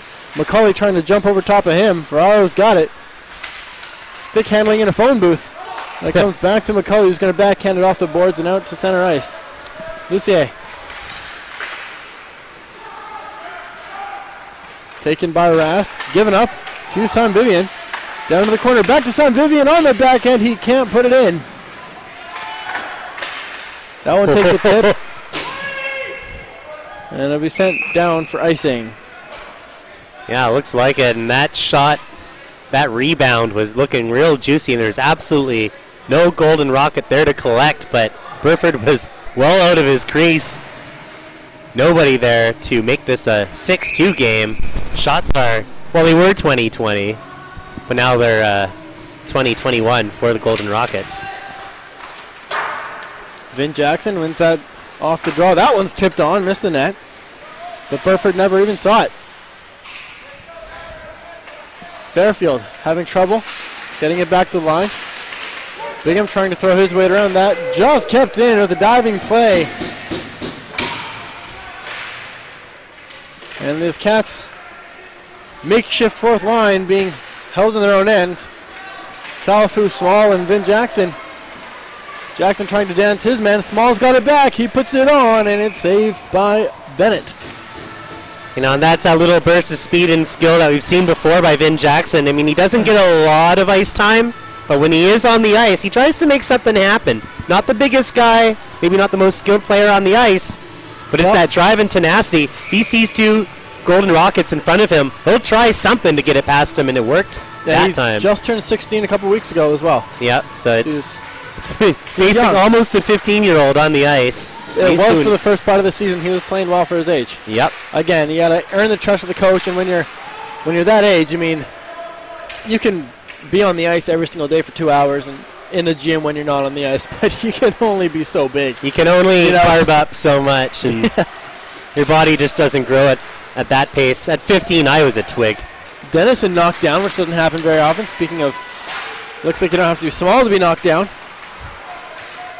Canet hook there. Referee's arm stays down as well.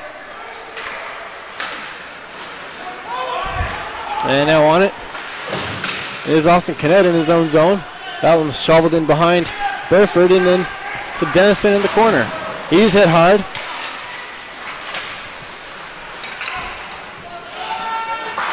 Flipped high. Rockets will tag up. Burford there to slow things down. Minute 39 to go in this second period. A long lead pass for Dennison. He's going to flip that in right on net. He didn't see Scammell coming off the bench on this near side. Or else that would have been a definite break. No, certainly. Rast hit Scigliano in the helmet. Bit of a messy play there. And this puck is bouncing everywhere. Frantic actions by both teams. It's kind of stuck in neutral ice, trying to gain control. That shot into the corner. Grabowski. As we hit the final minute in this second period, Lucia is going to send it back in. Again, the Rockets tag up, and Burford slows it down. Andrew Clark, pressured by a couple of Rockets players, sends it to the side for Darby Burke. He's got Rast with him. Logan Rast making a couple nice moves, but Vekved in down from the point. Gets it into Grabowski at the slide. Can't get a handle on it. Thundercats struggling in these last 2 minutes of play in the second period. They can't even get it out of their own zone. It'll be up to Ryan Day. As that takes a bounce, kept in and sticked away by Burford. 20 seconds left, and you're right, Jensen. The Cats just cannot get anything. As I'm in the picture here. Apologies for that. And now it's Clark being taken out on those far boards with 7 seconds left to go. And it looks like that'll about do it. Dwar, and with 1 second left, sent down the ice. That will be it for the second period. Goodness me. 3 goals for the Cats in the first, 3 goals for the Cats in the second. Golden added 1 to make it interesting at 4-1. But nothing after that. We have Tyler Witzke, his third of the game, his hat-trick goal from Dennison and Turner. 4 minutes and 17 seconds into this period. Then about a minute 41 after that, Fairfield.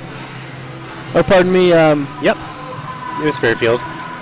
No, I think they changed it. Oh. Yeah, they gave it to Alex Johnson. Fairfield with the assist. Yes, Fairfield with the assist. Number 22, Alex Johnson with the goal. Fairfield the assist. Second assist going to Hutchinson. And then we're looking at 20 seconds after that. Malcolm Turner puts one into the top corner from Kinnett. and Small. And then Austin Dennison on a breakaway unassisted. Makes no mistake for 6-1. That's where we are. It's time for the home hardware puck toss at center ice, as you can see there. I think there's been a winner like the last 2 times we've been here. Yeah, which is unfortunate because it's a set amount. So somebody won like 20 bucks. Yeah, and then it just gets bigger and bigger and bigger. The orange puck has to bounce inside, completely inside the yellow home hardware square. Don't see any winners yet. Wait, somebody's just waiting.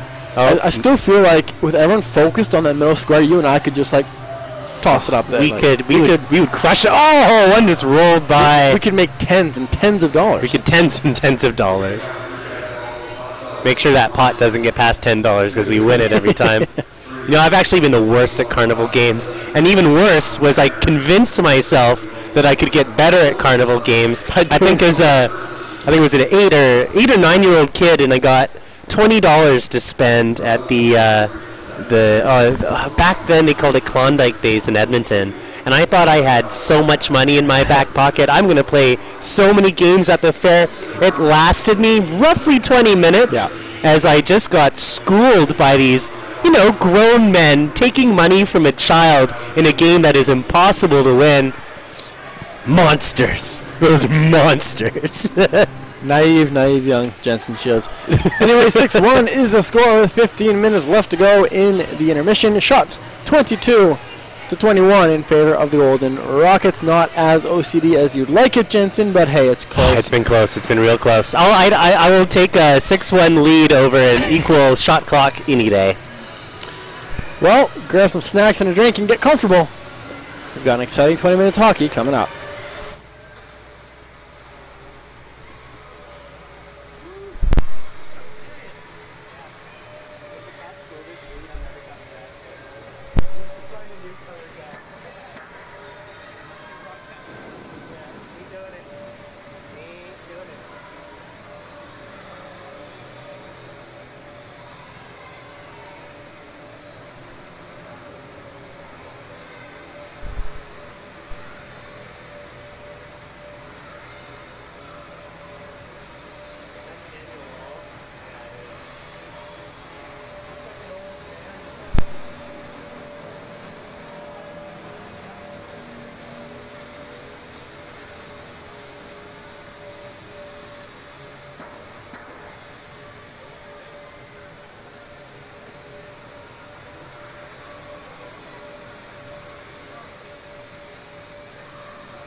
need a new one.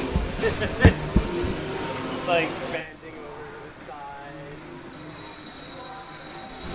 Are we good? We're back here at the Johnny Music Arena getting set for the third period. As Jordan DeGale joins us, our cameraman for the night. The Cats lead 6-1 over the Golden Rockets with Tyler Whitsey scoring his hat-trick goal at 15:43. Malcolm Turner at 13:42 and Austin Dennison on the breakaway at 9:38. It's 6-1. Definitely going to be tough to score 5 goals in the third period, but that is exactly what the Golden Rockets have to do to get back in this game and bring it to overtime.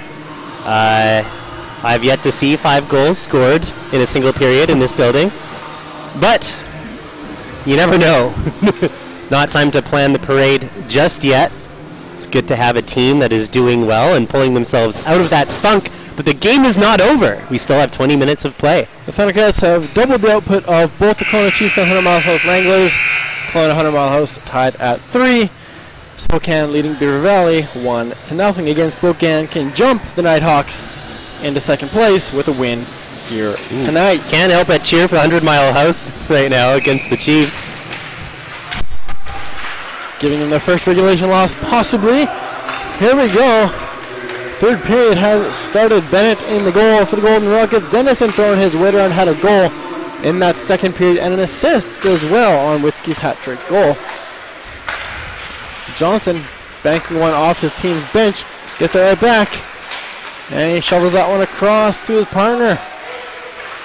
Cowan with a shot on, a long shot on, saved by Burford. Looks like Golden Rockets are getting a little bit more in the Crescent Valley Thundercats' faces. If you're down by that much, all you can really do is, well, aside from play better, is get them agitated. Well, I mean, you can't look at it as we have to score 5 goals in one period. You say we take it 1 goal at a time, and partially you got to send a message.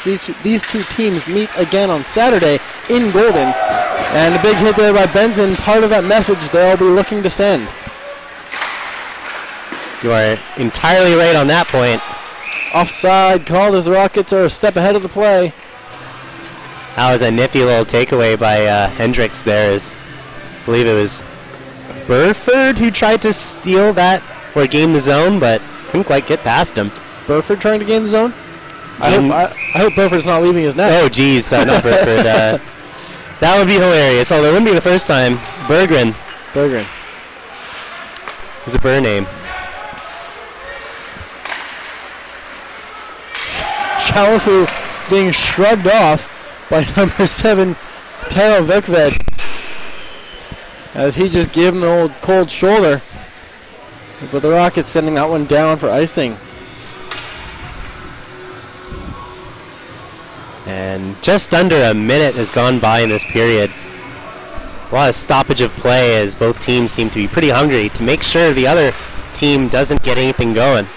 Well, the first 5 minutes, very important to start a period. It really sets the pace for the rest of the game, rest of the period. And the Rockets moving in, trying to get something going. Berggren goes off his partner. Are you sure that wasn't Burford?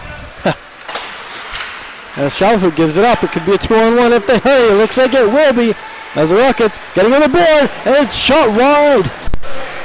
Dewar heading back to the bench, didn't see that puck coming around for him either. Not at all. He's mad as he makes his way back to the bench. Hendricks throws one off the glove of Burford and in behind the net. Bigham throws one on. Sharp angle shot there, but definitely reached its target. Bergen goes cross ice. Malcolm Turner takes it off his skate and almost delivers that on platter into the slot. Puck possession's not looking too good for the Crescent Valley Thundercats right now. Having a hard time breaking out of their own zone. Well, the Rockets looking to come at them with speed, and they've been doing that, although the Cats just able to disrupt their passes. Now Ryan Day moving in one-on-one. Day goes wide, tries to feather it in front for Whitsky. Now he throws it on net, and Bennett's there to cover up. And that's what you got to see. Individual effort, bring it in, and they decided to take his body rather than the puck. Puck just laying there, and it allowed him to recover and take that last second shot.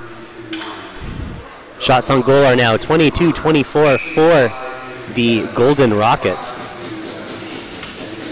In my brain, I almost call them the Golden Rockets. But no. As that puck goes out of play, we'll issue a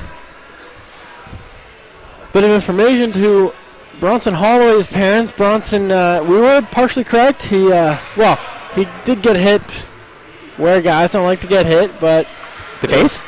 Yeah, the face. It was not accidental, from what I'm hearing in the cast dressing room. He was definitely got a spear in that area, and it does not look like he'll be back as he's quite sore. Yep.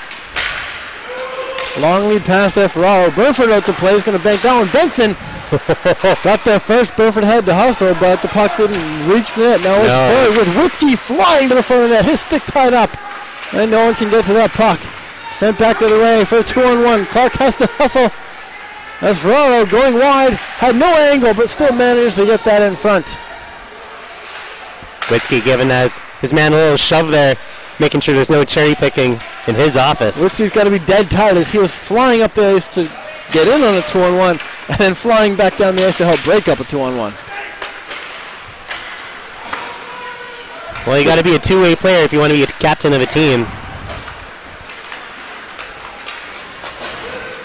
Callan reaches the Cats blue line, dumps that in. Burford plays to Turner, but he had drifted a little too far away from the corner.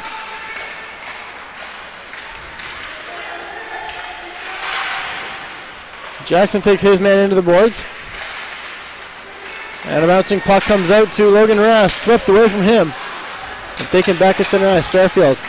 As Turner falls, Rass is there to grab it in that corner.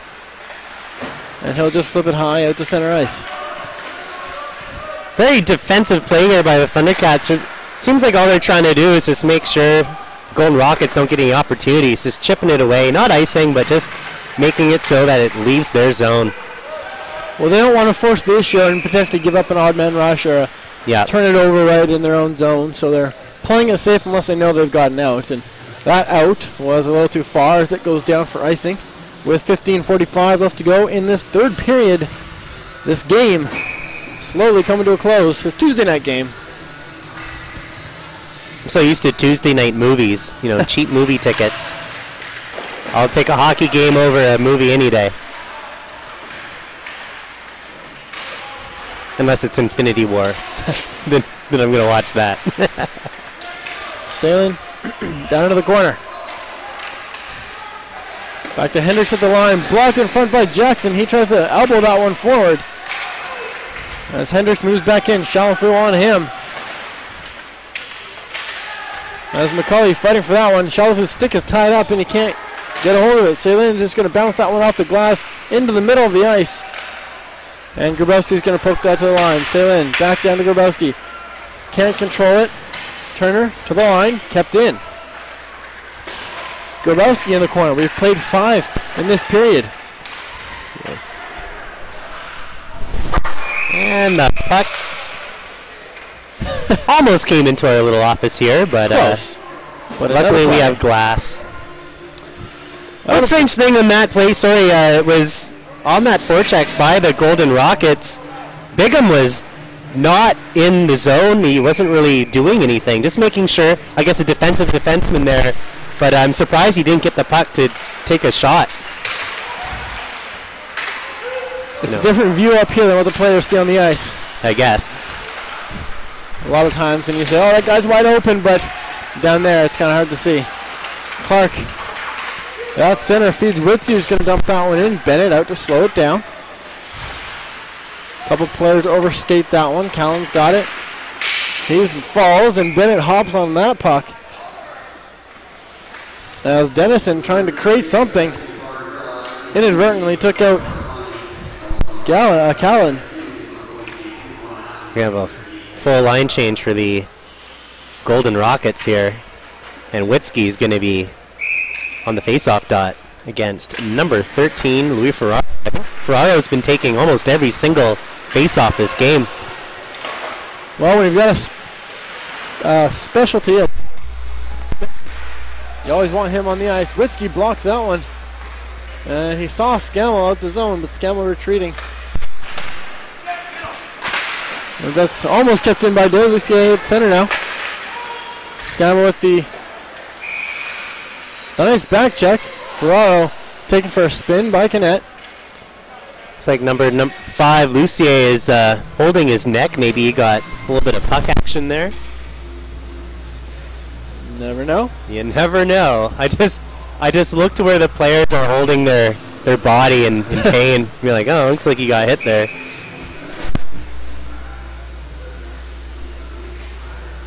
Johnson on the draw.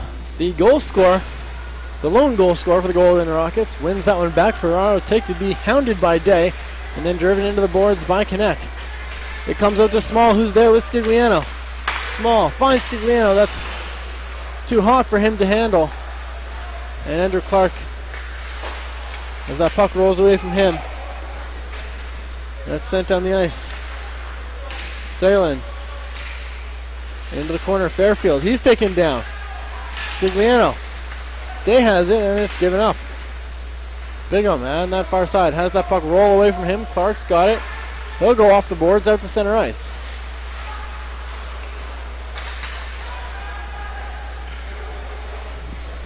Rockets finally able to gain the zone, but Thundercats in control of the puck. Great play by Dewar to keep it in there. That was dangerous. That was Fairfield now moves in with a chip shot that Burford's able to save, but Dewar put himself in a very vulnerable position, and if I'm not sure what Thundercat it was, but his knee was right in line with Dewar's head. But diving forward face first into the zone to keep the puck in, especially when there's skates and sticks and knees flying.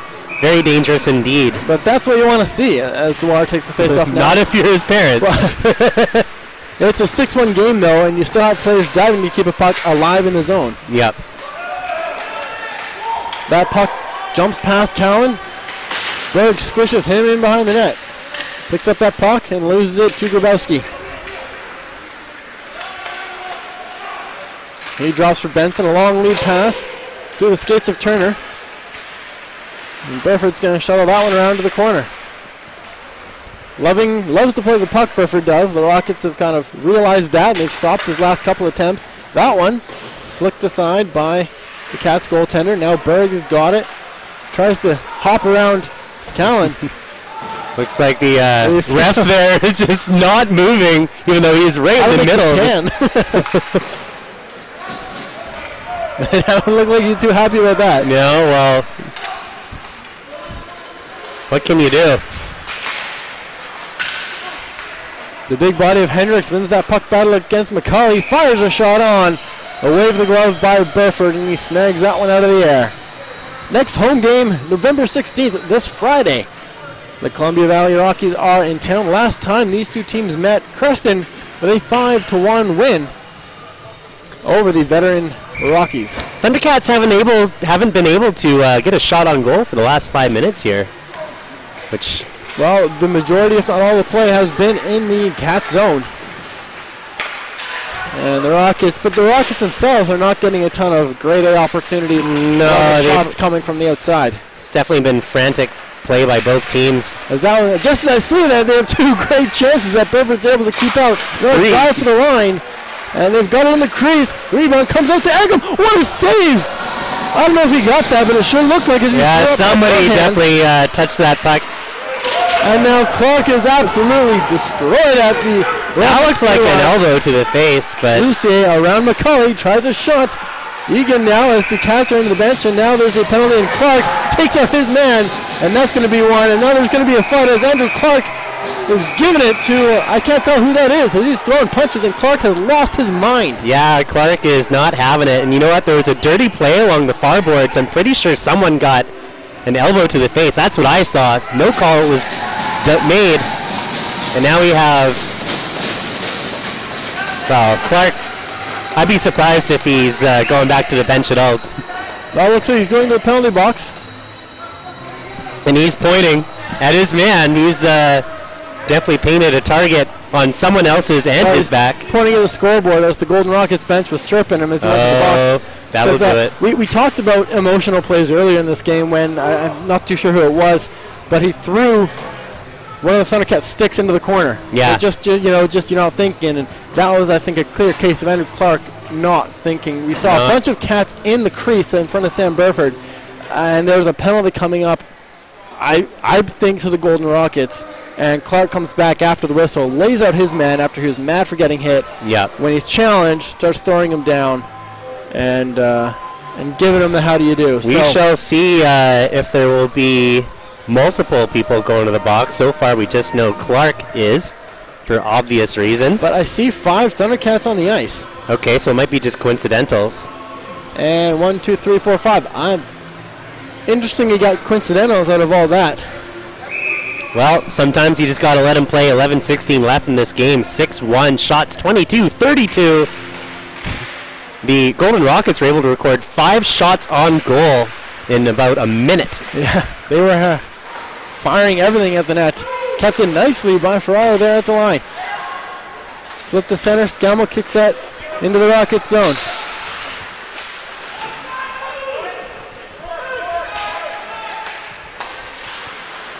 Gabe Cigliano almost turns that one over. He just sends that deep. And Sam Vivian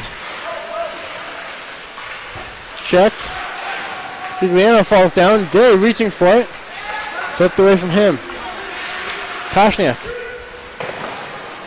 He stops, fires that one in deep. Burford's out to play. Ryan Day, bodied by a couple of Rockets. That one's touched by a high stick, so as soon as Sallin touches that one up. Scammell was able to get to it first. Apparently.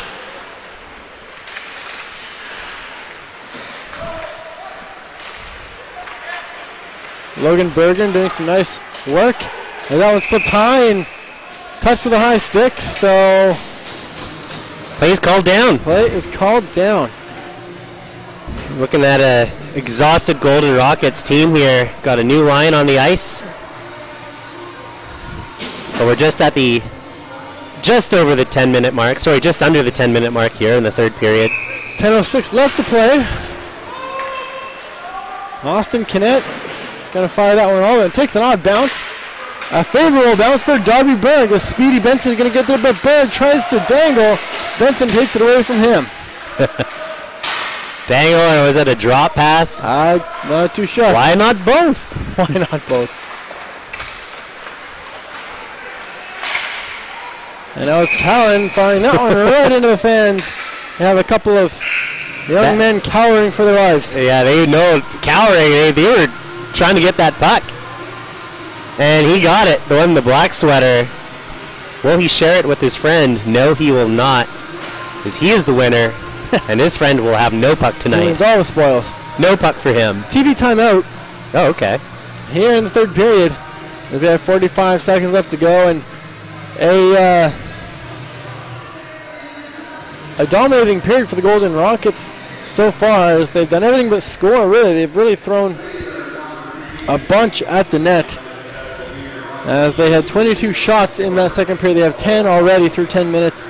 And they haven't allowed the Crescent Valley Thundercats getting shots on goal. And you were saying earlier that it could be that the Thundercats are just trying to be a little bit more defensive in their play, just not allowing them to get things started, and of course not getting any odd man rushes against them because of their somewhat dangerous but powerful forecheck. So definitely a different style of play going into this third period by the Thundercats.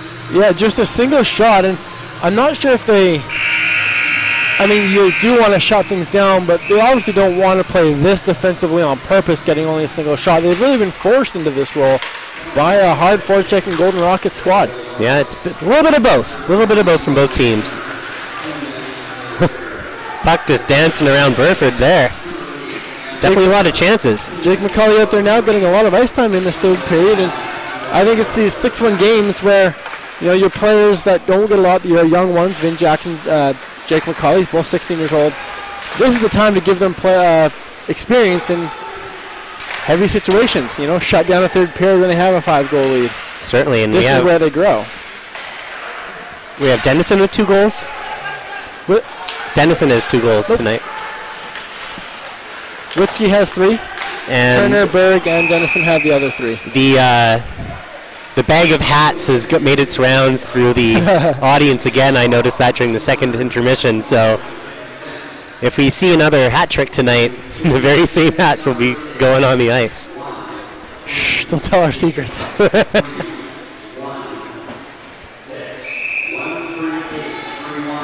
You had to play to win the 50-50, and I did not play tonight. I was offered. But that could have been you. I could have been. Winning $350. No, that's not right. Of course, half the proceeds go to the Creston Valley Thundercats, as I was told it costs roughly $250,000 to run this organization. That is an estimate, yeah. It's pretty close.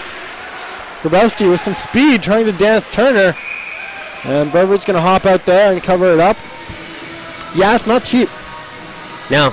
Not so cheap. You do need your volunteers. You do need a solid audience coming in. They're really pretty strict on their entry. I thought because I was volunteering my time my first game without a pass or anything, I could just waltz in. Alas, no. They took the time to print off this nifty little card for me because there's no free rides. No free rides here. That shot up and out of play. And neither team will change, so Grabowski and Chalafu going to do battle on this face-off once again. And it's one to the side by Grabowski to the line. That shot on, paddled away behind the net by Burford. Turner's in a battle for it himself. Selling to Bigham. He throws an ice burner on. Taken by Chalafu. Yeah, lead pass for Dennison out of his reach, and icing will be called.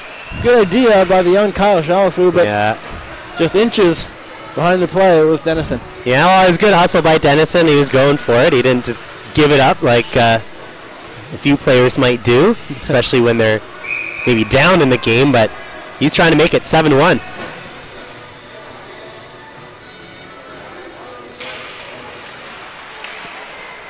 Speaking of Dennison, sends that across to Berg.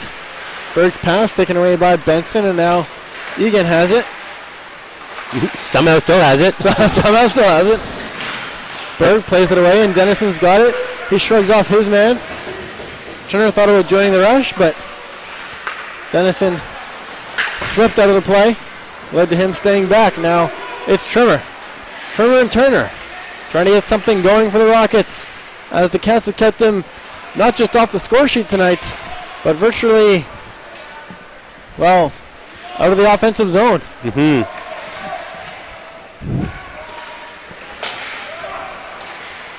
That shot on. Turner was right in front trying to tip out, and Dennison's lost his stick at center ice.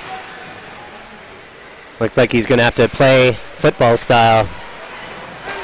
And he will as he tries to take out his man. That puck comes out in front and trickles aside the crease. Knet gave Dennison a stick from the bench.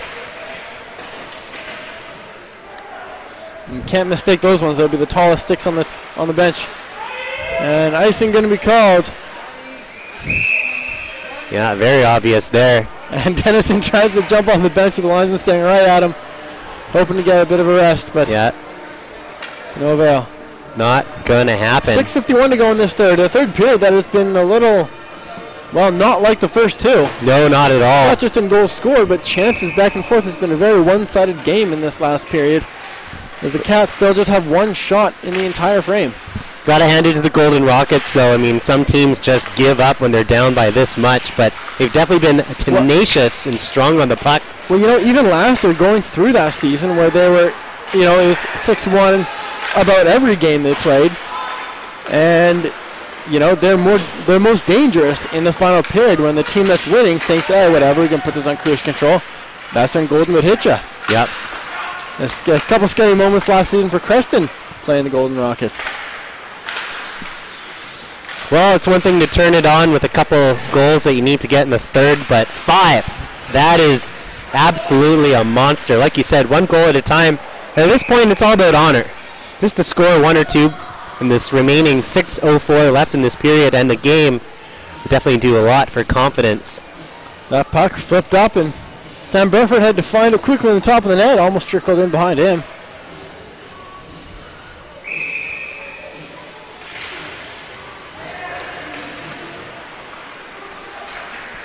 Andrew Clark Out of the box after his coincidental minor is over. Carson Small takes a shot that goes off some shin pads in front.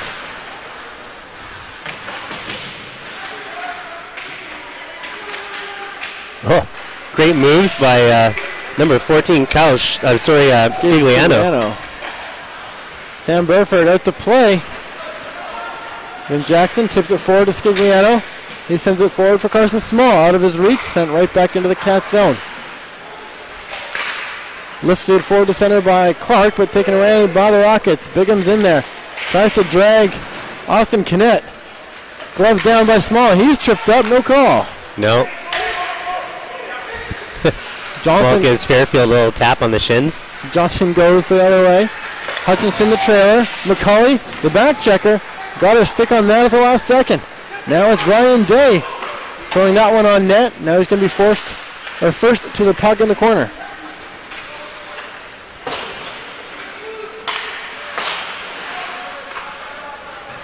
Sail in with under 5 to go. Fairfield at center ice. Trying to create something for this Rocket squad. He moves in number 14 for Golden.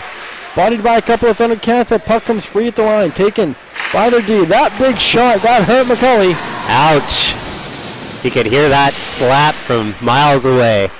And he can't do anything with that puck as he is trying to get off. And Burford juggles that one. Now a little bit of words between Rast and number, is that 8 or 18? Colton Hutchinson. No, that is number, yeah, that's Hutchinson. It's always fun to have a puck just bounce off you, juggle around, and not go in the back of the net. Not sure Burford would classify that as fun. It's tons of fun. Tons of fun for us. Fun for those watching at home. Cullen has a shot go wide, then it's a swing and a miss on the half wall.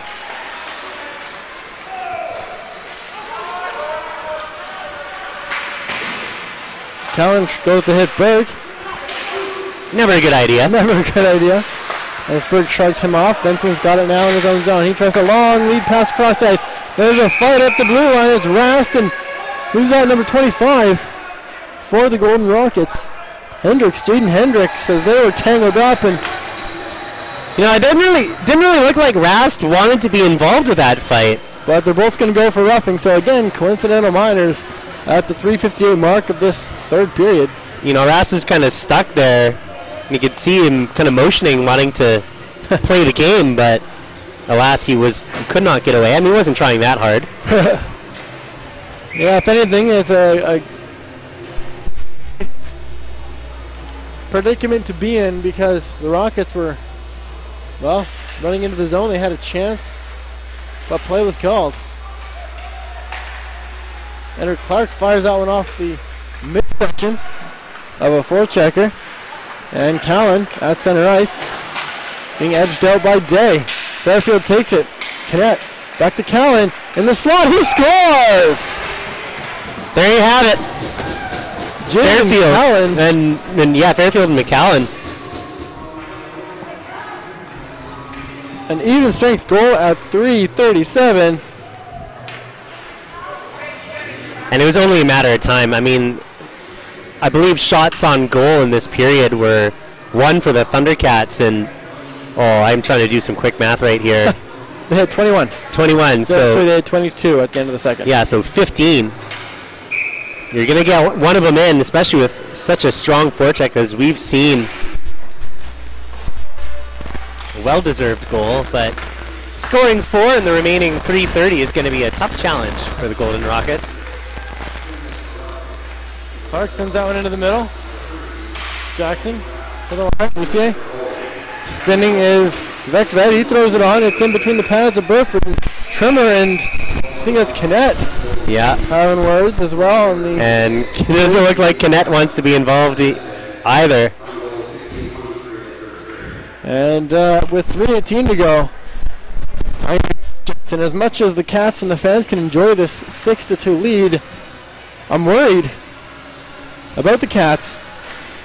If this play in this period is how they start in any of their games on this weekend, they're in for a tough night. Yep. Same way Rockets have been tonight. Well, when you have so much success playing a certain style of play, it's tough to see a team kind of fall back into their old kind of habits where, you know, it's frantic trying to get out of their own zone. Rather really getting set up, it's just chip and chase, allowing for these odd man rushes. Now we got a 2-on-2. Turner fired that one high over top.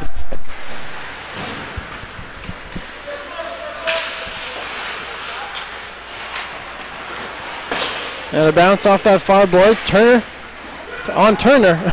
And Turner. As was 100% the how that would go. Egan down to Turner. The Rockets Turner falls over top of Scigliano's stick.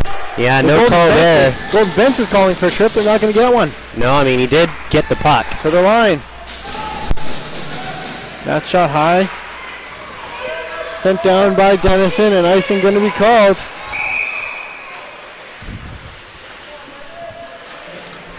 Well, the Rockets one shot away from 40. They have 1-2 to start the third period. That means they have 17 in this period to 1 for the Crescent Valley Thundercats. And look at this, Bennett's going to the bench with 2:06 to go. Yeah, that makes sense. Hutchinson, the extra attacker. Sanbivian. Pashniak. Ferraro, the centerman. And Scigliano gets it, and he's almost away to the races. Now Scammell at center on the backhand, going to lift that one high, and just over top of the net. Definitely an interesting tactic, because you don't want to get it in the stick or the skates of the Golden Rockets. A little lob like that would have been a beauty. Alas, it was too high. Gabe Scigliano out there, and that's off the base for the post by Berg. I have a feeling Scigliano's going to stay there for the entire time. He's hungry for it. Well, he hasn't scored yet. For the Crescent Valley Thundercats. I'd get Dennison out there. He's only got 2. Or only got 1 tonight. Oh, I thought he had 2. Witzke has 3. Berg has 1. Turner has 1. And Dennison has 1 on the breakaway. Yeah, you're right. Somebody from the audience confused me. How dare they? 1:20 left. Still no goalie in the Golden Rocket zone, so it's going to be a face-off near on the near boards. 6-on-5. I would honestly be sending, McCauley out there and Scigliano. The guys who don't have a goal, just the ones gripping their sticks so tight so far this season. Because every game this goes, it just weighs heavier on them. That DDD pass and a quick shot on net. Scammell's bodied by a couple of Rockets, and now here's the captain for 4, Tyler Witzke. He scores! Tyler Witzke, 4 goals. Almost at the center line, but what a shot. Easy peasy lemon squeezy. It's a 7-2 game. At this point, I'd just leave the goalie in to avoid any sort of embarrassment. That being said, Golden Rockets have been putting up a great fight in the third period. Definitely the better team in the third. It's always tough to defend when you have no goalie. Just the second shot of the period. And it's a goal. And now Clark sending that one wide. Last minute to play in this third period.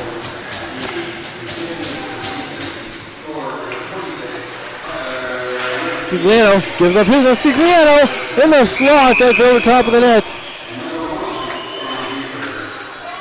And Sam Burford getting an assist on the Witzke empty netter, as it must have gone off his pad at first. 39.9. The Golden Rockets up to 40 shots on the night. Cats 24 to their name. Yeah, it's interesting seeing a shot clock that was almost equal all night going into the third period. Then boom. 16 more shots on goal than the Thundercats. A dominant third period for the Golden Rockets, but not enough. Scigliano knocked down by Bingham with 18 seconds left. On that far side, Scigliano turns it over. Nice play by number 14. Can't get that puck in deep. And out comes Egan. 4 seconds left as Clark's going to send that outside the zone. That's going to be the Cats. Break their losing streak at 6 games. Sam Burford throws the monkey off his back. And that was a great night for Burford. You stopping 38 shots out of the 40. You can't do much better than that. Witzke with 4 goals. I mean, talk about having your best players play at their best, stopping a 6-game losing streak, winning their 7th on home ice on a Tuesday. And let's see if they have their old tradition of drinking from the glove. Yeah, I don't see it. Yep, they definitely are cheering the glove, as is tradition. And other teams have adopted this tradition because of trades. I think it's hilarious. And the parents are gleefully leaving the stands. Whew! So what happened? What happened? Let me tell you what happened. Darby Burke got things started off at the 15:07 mark of the first period from Austin Kinnett. And we didn't see another goal until 2:36 of that first period. Tyler Witzke, his first of 4 on the night from Connor Scammell and Andrew Clark. And with 10 seconds left, Witzke gets his second from Carson Small and Logan Rask. And just 3 minutes and 17 seconds into the second period, Tyler Witzke with a hat trick from Austin Dennison and Malcolm Turner. The Golden Rockets got on the board. It was Johnson from Fairfield and Hutchinson at the 14:02 mark. But then just, 20 seconds after that, Malcolm Turner threw one into the top corner from Austin Kinnett and Carson Small, his second assist of the night. And still in that period, 4 minutes later, Austin Dennison blocked a shot, went in on a breakaway, and scored unassisted. Caps led 6-1 heading into the third. Jaden Callan at 3:37 in the third period made it 6-2, and Tyler Witzke, his 4th of the night, into the empty net with 1 minute and 4 seconds left, made it 7-2. The Cats needed a game like this. Jensen, tell me why. Well, you have so many players getting points, right? I mean, it's not like they just won a game and they had their star player get the points that they're used to getting. No, everybody played a part in this. So everybody's confidence goes up from the top line to the 4th line. Everybody got to shine tonight. You know, there wasn't a single player on the ice for the Thundercats where I went, this guy needs to pick it up, or, oh man, that's a lot of mistakes in one game. Everybody played well. So whether you are, scoring 4 goals or getting a secondary assist, going into the next game, the team knows that they can find success by working as a team. And I think those first 2 periods are indicative of that, seeing how they're working together, completing passes, strong on the forecheck, and creating those lanes to find success and scoring all their goals. Yeah, I mean, that's what it comes right down to, is lots of people getting points and a lot of people getting their egos boosted a little bit. I'm going to give you a second to think of your 2 stars, 1 for gold and 1 for Creston. Well, come back to me in a second, but I already have my stars. Okay, well, let's hear your stars. Well, my star for the Crescent Valley Thundercats is going to have to go to Tyler Witzke. 4 goals, and it's I think it's a little bit more tough for Golden, but I think Ferraro was a force to be reckoned with. I mean, that guy was taking every single face-off, and he was in the right place at the right time, and he was really good at setting up plays. And he may not have gotten any secondary assists but he was there. He was being the playmaker, and he was especially dominant in the third period, gaining the zone and winning face-offs and making sure that his teammates are aware of his surroundings and setting up that play. That's what I saw. Obviously, he didn't score, but I give him a star. There you have it, Tyler Witzke, your Thundercats star, and Louis Ferrero, your Golden Rockets star. 7-2 is the final score. Shots were 40-24. The Cats in action again this Friday. Columbia Valley comes to town as the Cats look to make it 2 in a row for just the 2nd time this season. Oh, wow. Yeah. There you go. And the Golden Rockets, well, I'm not too sure who they play on Friday, but I know who they play Saturday. It's the Creston Valley Thundercats, as they are now 6 points ahead of the Cats. Could be worse. Could be worse. Could be worse. Well, like I said, we talked about this earlier. You don't want to say must win because it's November, but it's probably should, every game is must do their win. Best at winning these two. Must win. Well, I mean, think about it. Right now, they're 8 points, right? Say they lost tonight, say they lost on Saturday. That's 12 points back with 2.5 months to go. That means Creston has to, go on a streak of 10 wins, and Golden has to go on a streak of like 10 losses to make up that type of difference. Yeah, it's a little cold outside to go streaking anyway. It's really hard when you get down, starting in the mid-November, December. You get down by a lot, and it really, it's a tough road to get back. So Creston doing their job, making it 7-2, getting 2 points, breaking the losing streak at 6, and they'll be ready for the Columbia Valley Rockies on Friday. As for your Golden Rockets, is that here? Yes, that is here. Oh man, so many home games. So, yeah, there's last 5 in a row, I believe. Wow. As for your great. Castlegar Rebels, or as for your Golden Rockets, they play the Castlegar Rebels in Golden on Friday, and then of course the Thundercats visiting on Saturday. The Rebels having a tough time as well this year, but the Cats lost to them first game of Parents Weekend. Anyway, as we wrap these That's things in the up, past. it is now time for the Thundercats Player of the Game, brought to you by Rockies Notary and Legal, Creston Valley's winning legal team. The Player of the Game this evening is number 26, Tyler Witzke.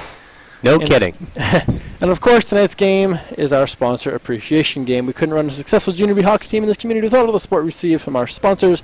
We're grateful for all the support. I'm just going to cap that one there.